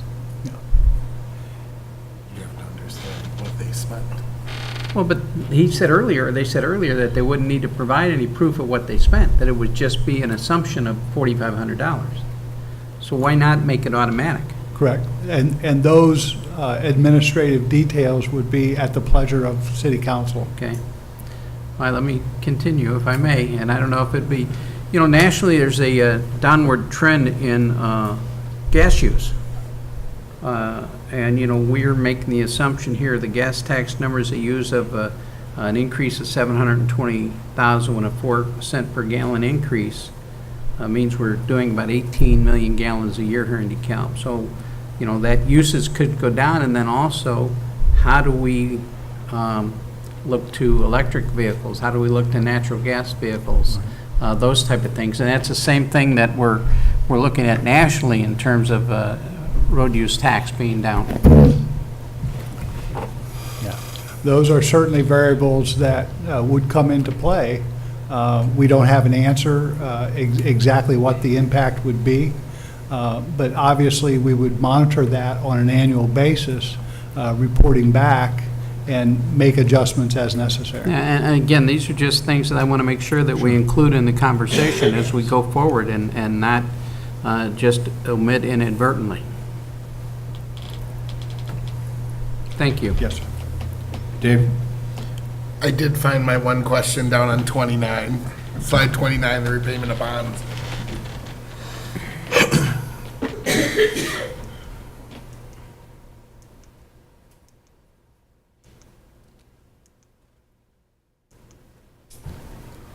Right there, perfect.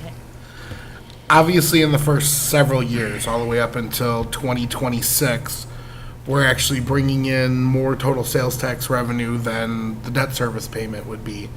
That gap has not been included in any of your models as repayment, correct? There's no assigned funding source. Obviously, we're looking at $6, $7, $8 million there. I mean, it's a sizable amount of money over that 7 or 8 year period. That hasn't been included in any of these projections thus far, correct? It has been, and I obviously should not have skipped these slides.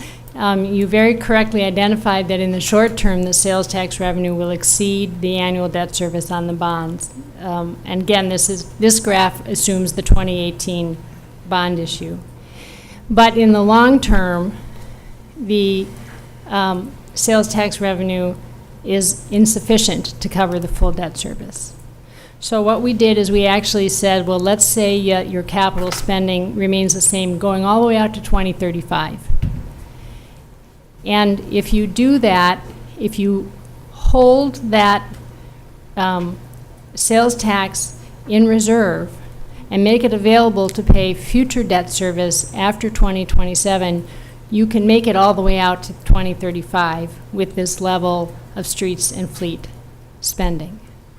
It would require discipline to do that, because you can see what this blue graph represents is the peak of that cash accumulating and then the cash getting spent down. And you can see at one point around 2026, 2027, you have almost $14 million. That will be difficult for any future council to say, let's not spend it on other important priorities because we're going to save it for streets and fleet. So the point of this slide that I had skipped over in interest of time is that you have the option in the short term of using that additional sales tax revenue if you chose to implement the full 1% sales tax increase for other projects in the short term. You would have the option of phasing in a sales tax increase so that it's matching your debt service as you're going forward.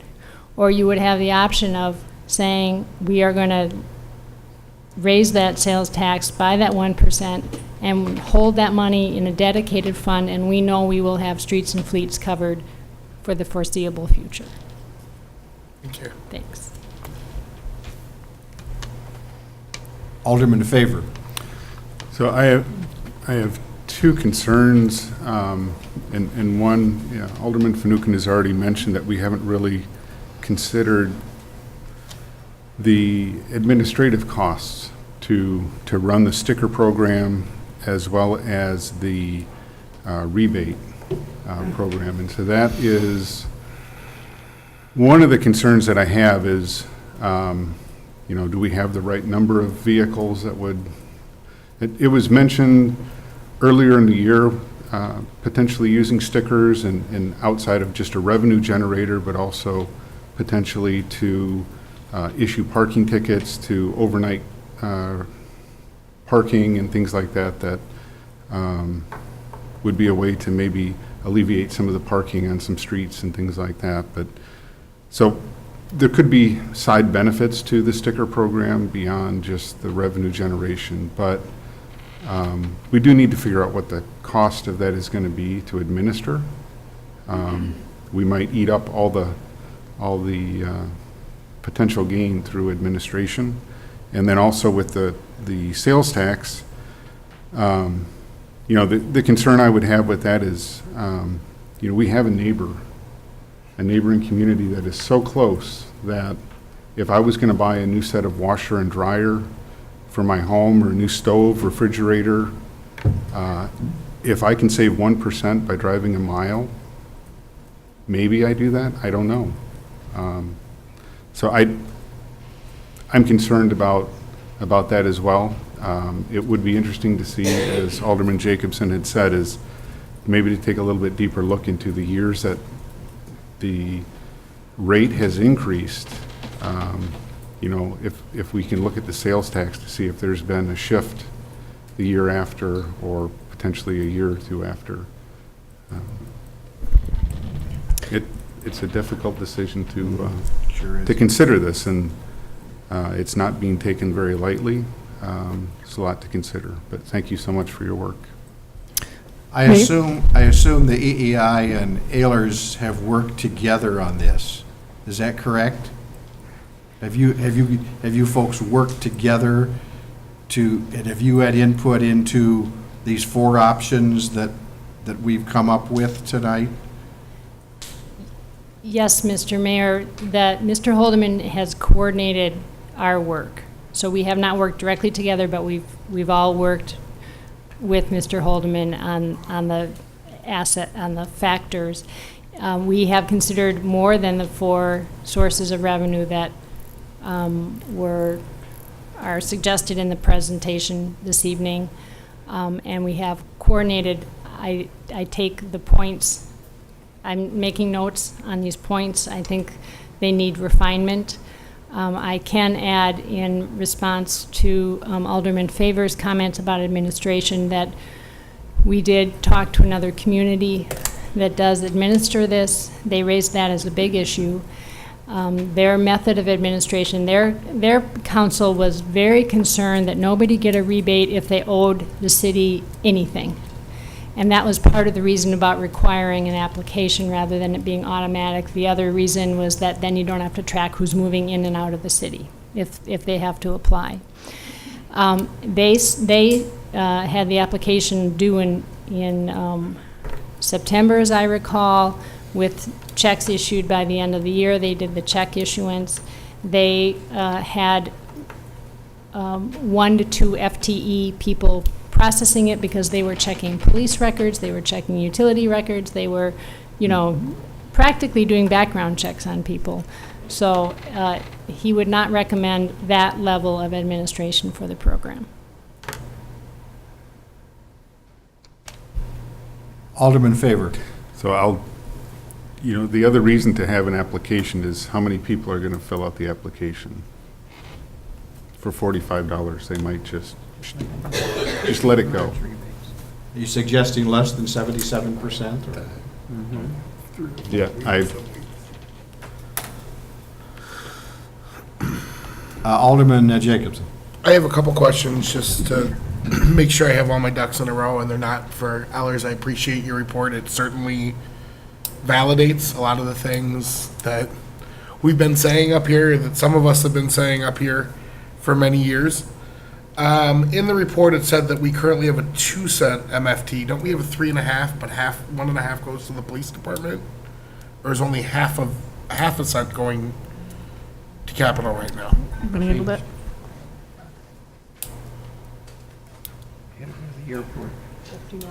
Correct, but 1.5 cents was dedicated for the police department. I thought that was. Yeah. Do you wanna address it? Jeff, do you have a comment on that? Our local MFT, in the report, it says we're at 2 cents. Okay. My understanding was when we did the PD funding, the bond funding, we added 1.5 cents to that existing 2 cents, which would make our current MFT 3.5 cents a gallon, correct?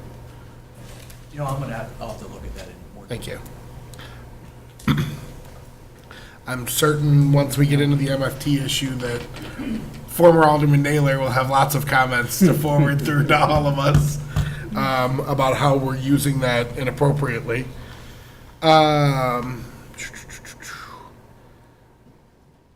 In terms of the tax increases, municipal tax increases that we're projecting out for this, obviously, we're now showing a pretty large one next year, which will eat up the actuarial or some of the actuarial change, as they've already discussed. The 5% plus the EAV increase, provided we don't have any new growth, that EAV increase would have to come from additional value in existing property here, correct? Keep in mind, the city of DeKalb levies for actual dollars, so we've not been calculating out or separating out growth, and we have been only levying for the amount for the police and fire pension increases. So it's dollar for dollar. Give me 1 second, let me pull that slide. Correct, but this slide effectively shows an increase of 2% annually. What slide are you looking What slide at? are you on, Dave? Number 9, This one here? Page 9. No, it's not this the one. projected property There was a- tax rate. Okay. Yeah, I had a question about that. I couldn't remember why I wrote down 2%.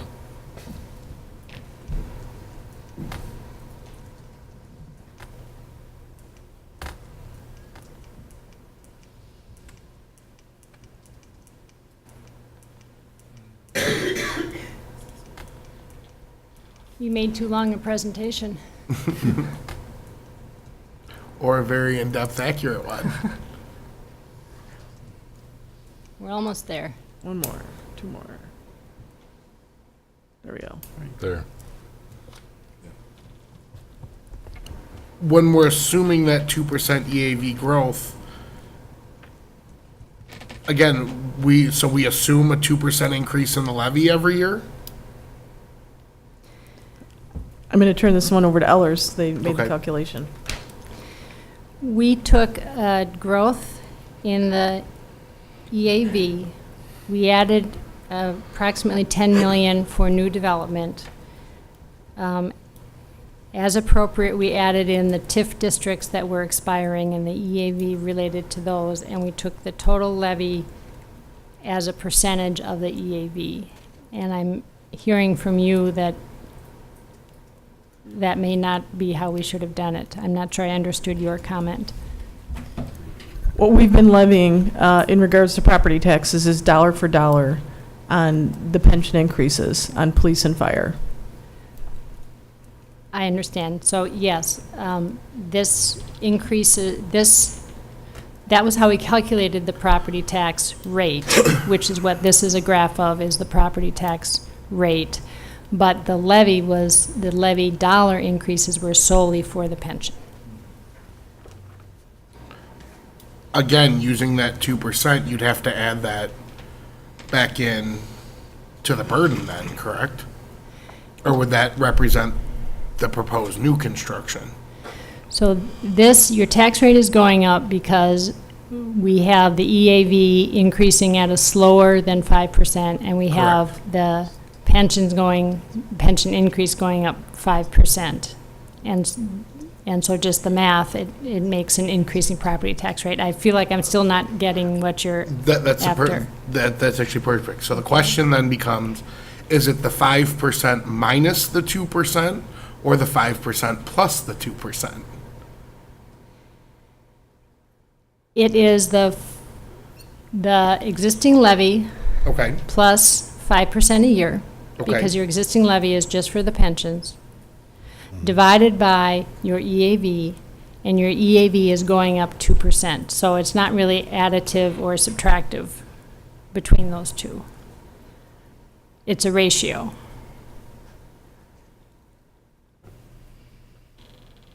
okay. I'm probably gonna have to reach out to a much more financially Well, focused mind than that to explain it to me. yeah, but- the component pieces of those percentages, I think, are a little bit different. Correct. That's what Correct. Jessica is saying, you know. Again, the EAV growth, we are calculating as the new growth then. That's We are the portion we're- of the existing EAV that would be new growth. We have two additions to EAV in the model, and this may need revisiting. One is that we Okay. have an increase to the existing property values, and then we have approximately 10 million coming in from new subdivisions. construction. Yes. Okay, wonderful. I think I had one other issue on here that I just wanted clarification on. That one's good.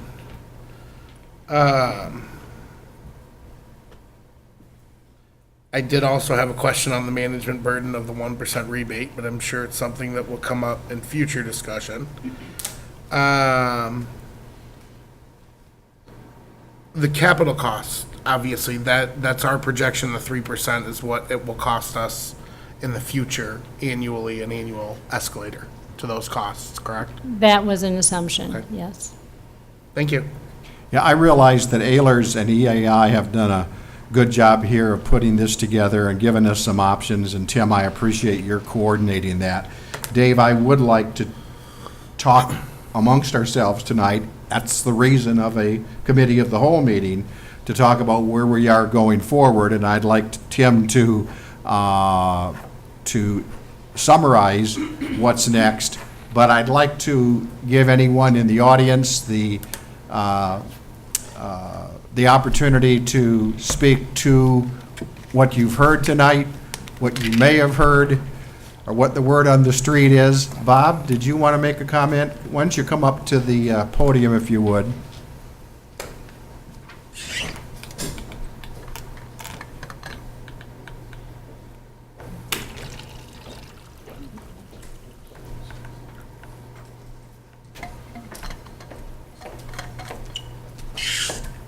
Excuse me, Mr. Mayor, council, members of the city, thank you. Thank you for all your hard work.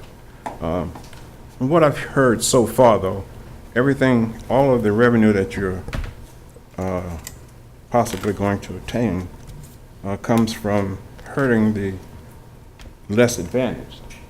When you say fuel tax, well, nobody knew about Harvey was coming, but Illinois already has a very high fuel tax incentive already.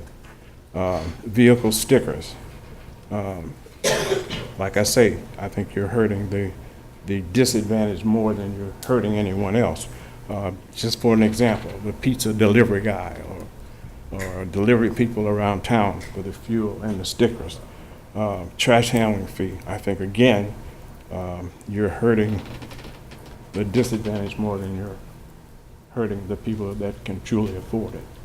So I may be way off balance or way off, but that's my feelings on that. I think that's about it. Thank you. Thank you, Bob.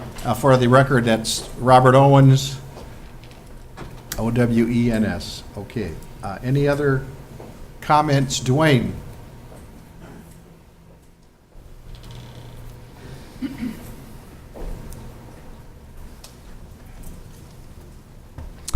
Dwayne Brown, Fourth Ward. First, I want to take the motor fuel tax increase. We already pay 3.5% locally. Part of that goes to fund the police station instead of the streets, which I have objected to all along at every budget meeting. We can't afford this. As Bob mentioned, we have a high state motor fuel tax anyway. I'm against any motor fuel tax. And first of all, it should be used for the proper purpose. It should be, all the motor fuel tax should be used for motor fuel tax and not any other, for streets, not any other purpose like a new police station. Second, let's go to vehicle stickers. Okay, I think, first of all, 20,000 vehicles is a little high for the city of DeKalb. But the administrative cost on this, there are going to be people that don't even buy the stickers. The enforcement on this, it's going to add the burden to the police department. It's going to add burden to the motorists. This administrative fee is going to eat up a big portion of what the revenue will be on that. So I'm against that also. Fee for trash haulers. This would be, as I assume, it would be an increase of about $32 a year for each resident. Here again, basically a tax increase.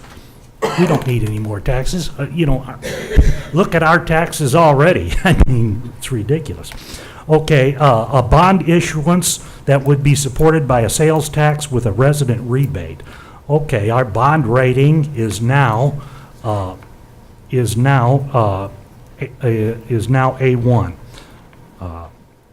That's the way I understand it, anyway. Okay, here again, the administrative costs on that to give the rebate, all the forms to, the applications, all the fees, the clerical work done on that, that's going to eat up a big portion of our profits there. I'm against that. Did I hear the tax levy might be increased by 7%? I can hear the taxpayers screaming already on that. I think all these proposals, which are basically tax increases, aren't affordable by the city. Now, if we have 27% in our reserve, and we only want 25%, we should use the 2% for fleet and for streets. And I've said this at other meetings, we may not be able to maintain a 25% reserve. Tax increases are out. We bring in consultants and they say, oh, you can raise the tax increase, you can increase the sales tax 1%. There are going to be people that go out of the city. Chicago has increased the soft drink tax 1 cent per ounce. You wait and see how many people go outside the city to buy soft drinks. They did the same thing on cigarettes. What happened? People went to Indiana, they filled their car trunk with cigarette cartons. All these proposals are not acceptable by the citizens of DeKalb. They should be rejected. There needs to be other funding sources, and I reject all this. Thank you. Thank you, Dwayne. Lynn?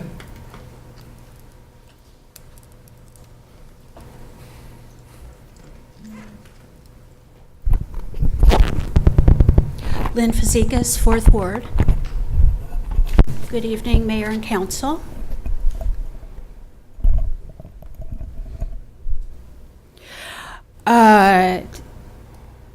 So much to say in so little time. I know that this is just a preliminary, so just a few things. Maybe a little bit of a timeline. The seeds of our destruction was probably sown in 2003 or 2004. What happened then was the Motor Fuel Tax Fund, a fund where the state motor fuel tax goes, plus any grants for streets go. But the state motor fuel tax probably gathers $1 million to $1.2 million a year, gets put into the fund.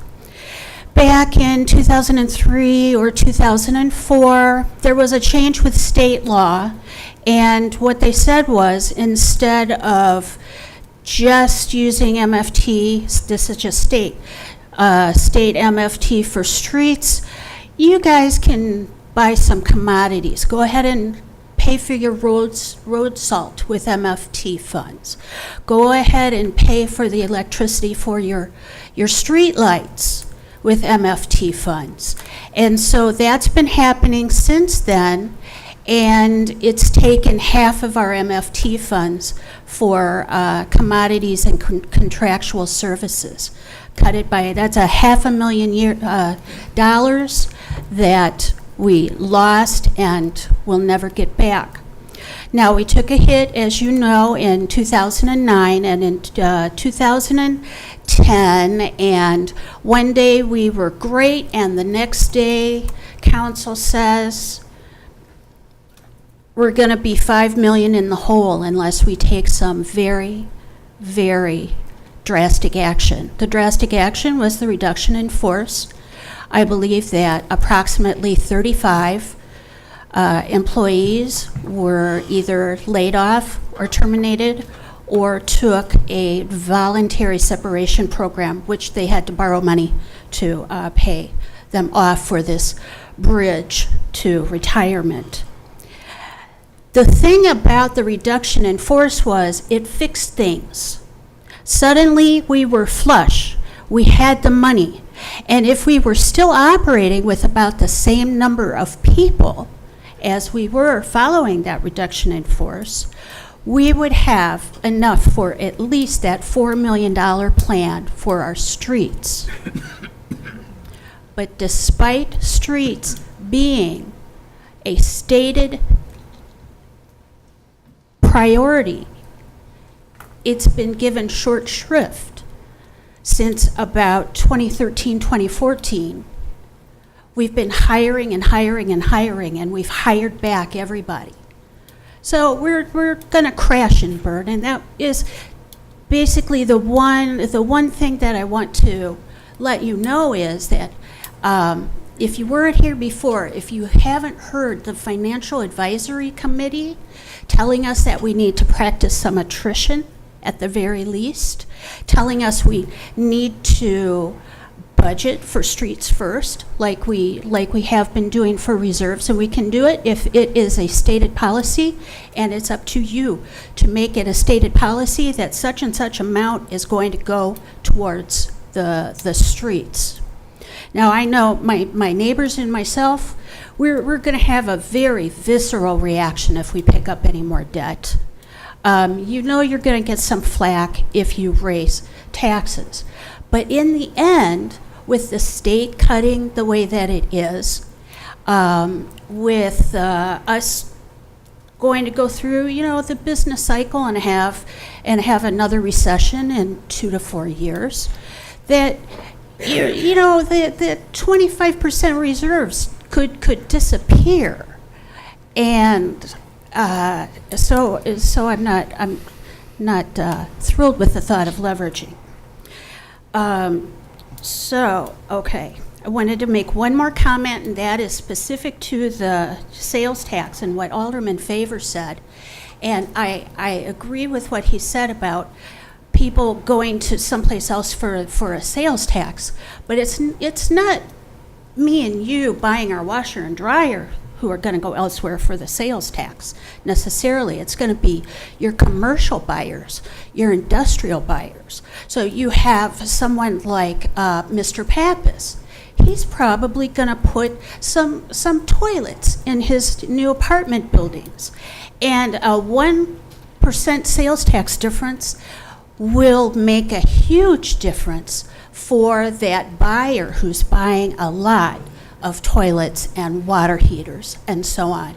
And so I think you have to look at the risk of losing those commercial and industrial buyers. Thank you. Thank you, Lynn. Any other comments from the audience? Come on up, Pete.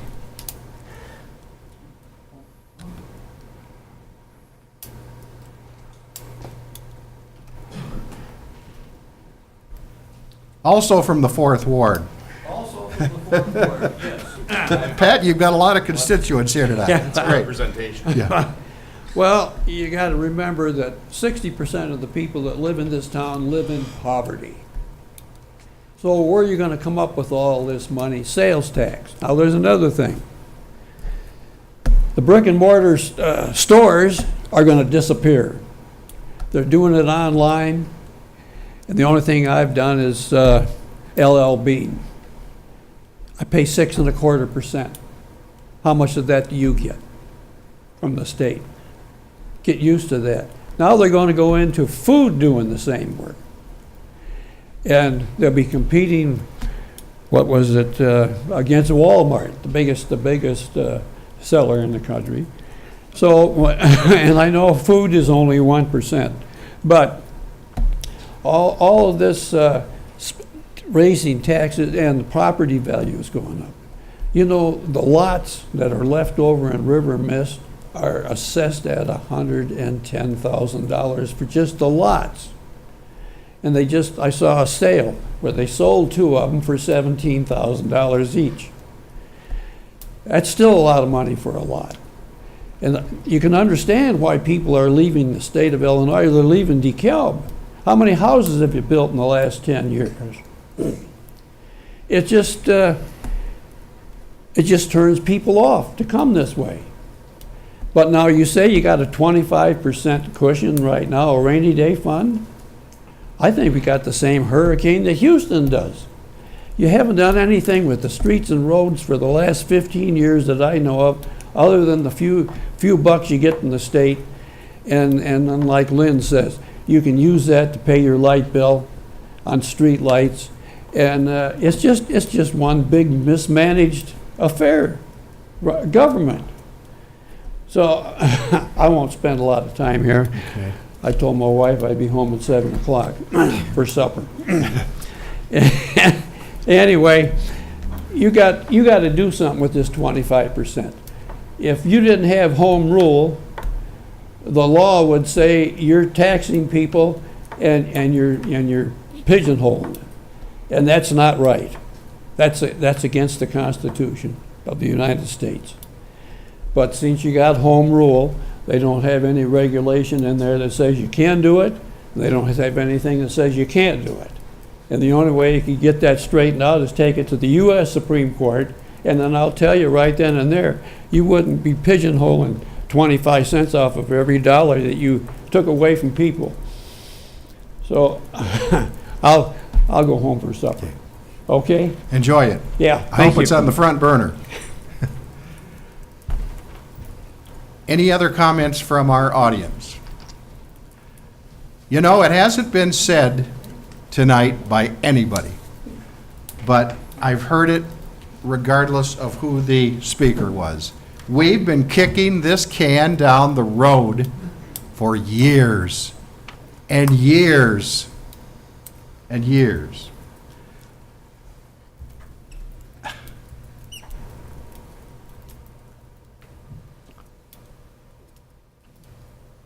As folks at home and as folks in the audience look at this group of 6 folks, you're looking at government And when we look over here along the line, we're looking at government. We have some very, very difficult decisions to make. We were given 4 options tonight. There may be others. David, I heard you bring up the scenario, which we've heard alluded to a couple of times tonight, and that is in reference to our general fund excess, or at least our, as someone said, our rainy day fund. Were you suggesting that that may be an arena in which we can alleviate on a short-term basis some of the problems that we've heard tonight? Is that a question directly for me? I mean, sure, I'm asking you, you brought it up, and Again, I think. I know you're trying to overcome your shyness too, so speak up, Dave, yeah. It is important, obviously, to state, I think, right up the front, that I think staff would agree that saying 25% of every dollar is certainly not a fair indication of a 25% of fund balance savings. We're talking significantly less, obviously, in terms of what that actual fund balance is. And in terms of what it took to put that away, we had to go without for several years, 5, 6, almost 7 years, to put away 3 months of savings. I mean, it's not this hundreds of millions of dollars slush fund sitting out there that we can tap into at any point to make all our problems go away. It wouldn't fund this program for 2 years in reality. So, again, even if we burnt up 100% of that, even if we decided as a group, yes, that short term could be part of the answer, then what? Then we still have crappy roads, no way to fix them, and now we have nothing to protect ourselves either. So, I mean, I know if it was my opinion, no, I think it's important we have some reserve, just like any business, just like any individual should have some safety fund in case some major change comes up. Can we discuss lowering that, at least in the short term? Sure. Provided we had another short-term or long-term way of refunding it, which I don't think we do. Obviously, looking at the numbers we're looking at now. So on that specific issue, again, we're talking about a 1 to 2 year fix that literally kicks the can down the road another year or two. I wanted to hear from you, Dave, and I appreciate that.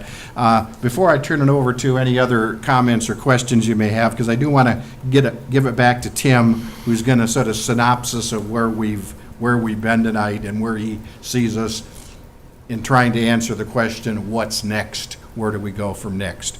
I think my perception, and again, you're looking at a guy who's only been here 116 days, even though I tried to follow as best I could as a private citizen of what we were doing. I don't know if we've utilized our Finance Advisory Committee as well as we could have. And I really hope that we can involve them as we've involved the citizens tonight, as we've involved the citizens who are watching this at home tonight, along with our Finance Department. Jeff, I appreciate your short tenure here.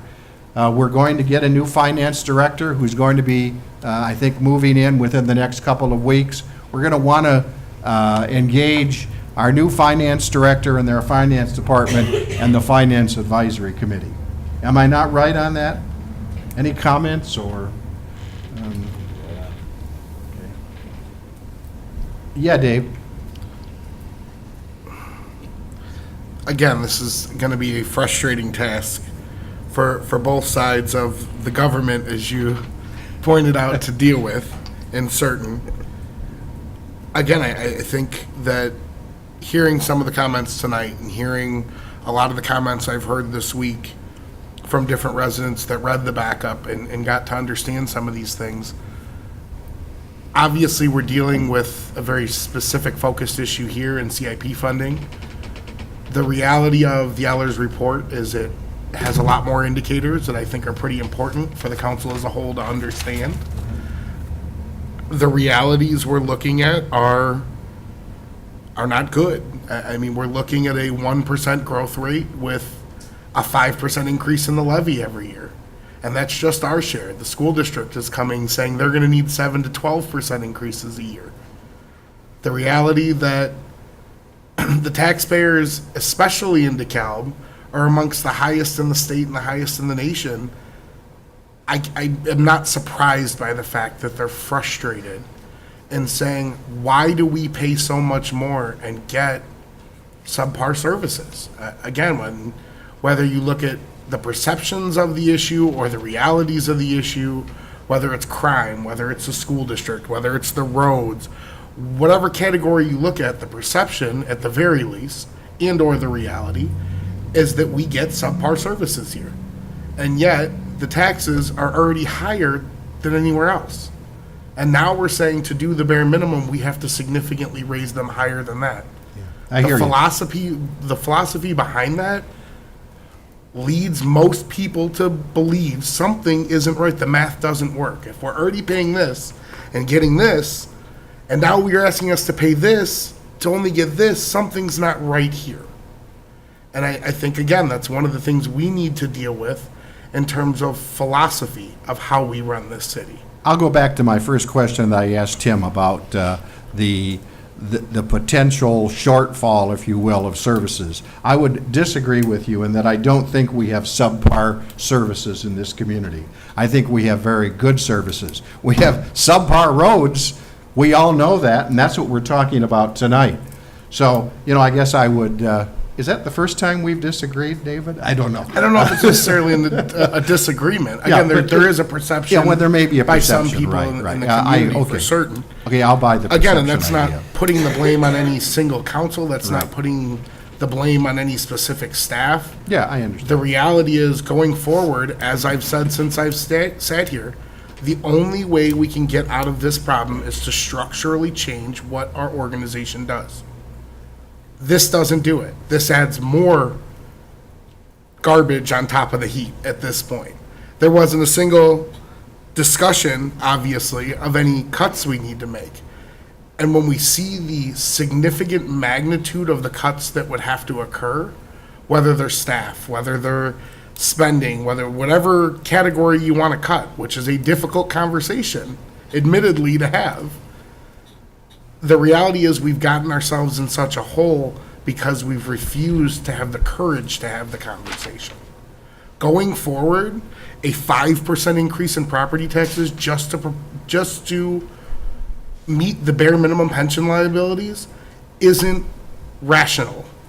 It's craziness. So then, under the state of Illinois rules, where you have full-time employees and must pay a certain pension contribution, then we must change that model. Whether it means part-time staffing, whether it means alternative service delivery, whether it means outsourcing, whether it means significant staff cuts. That is the reality that we are facing. Back in 2008, when they had to make the significant staff cuts, it's because they were forced to. Now that we see the numbers in front of us, this council is going to be faced with those same choices. We must do something differently.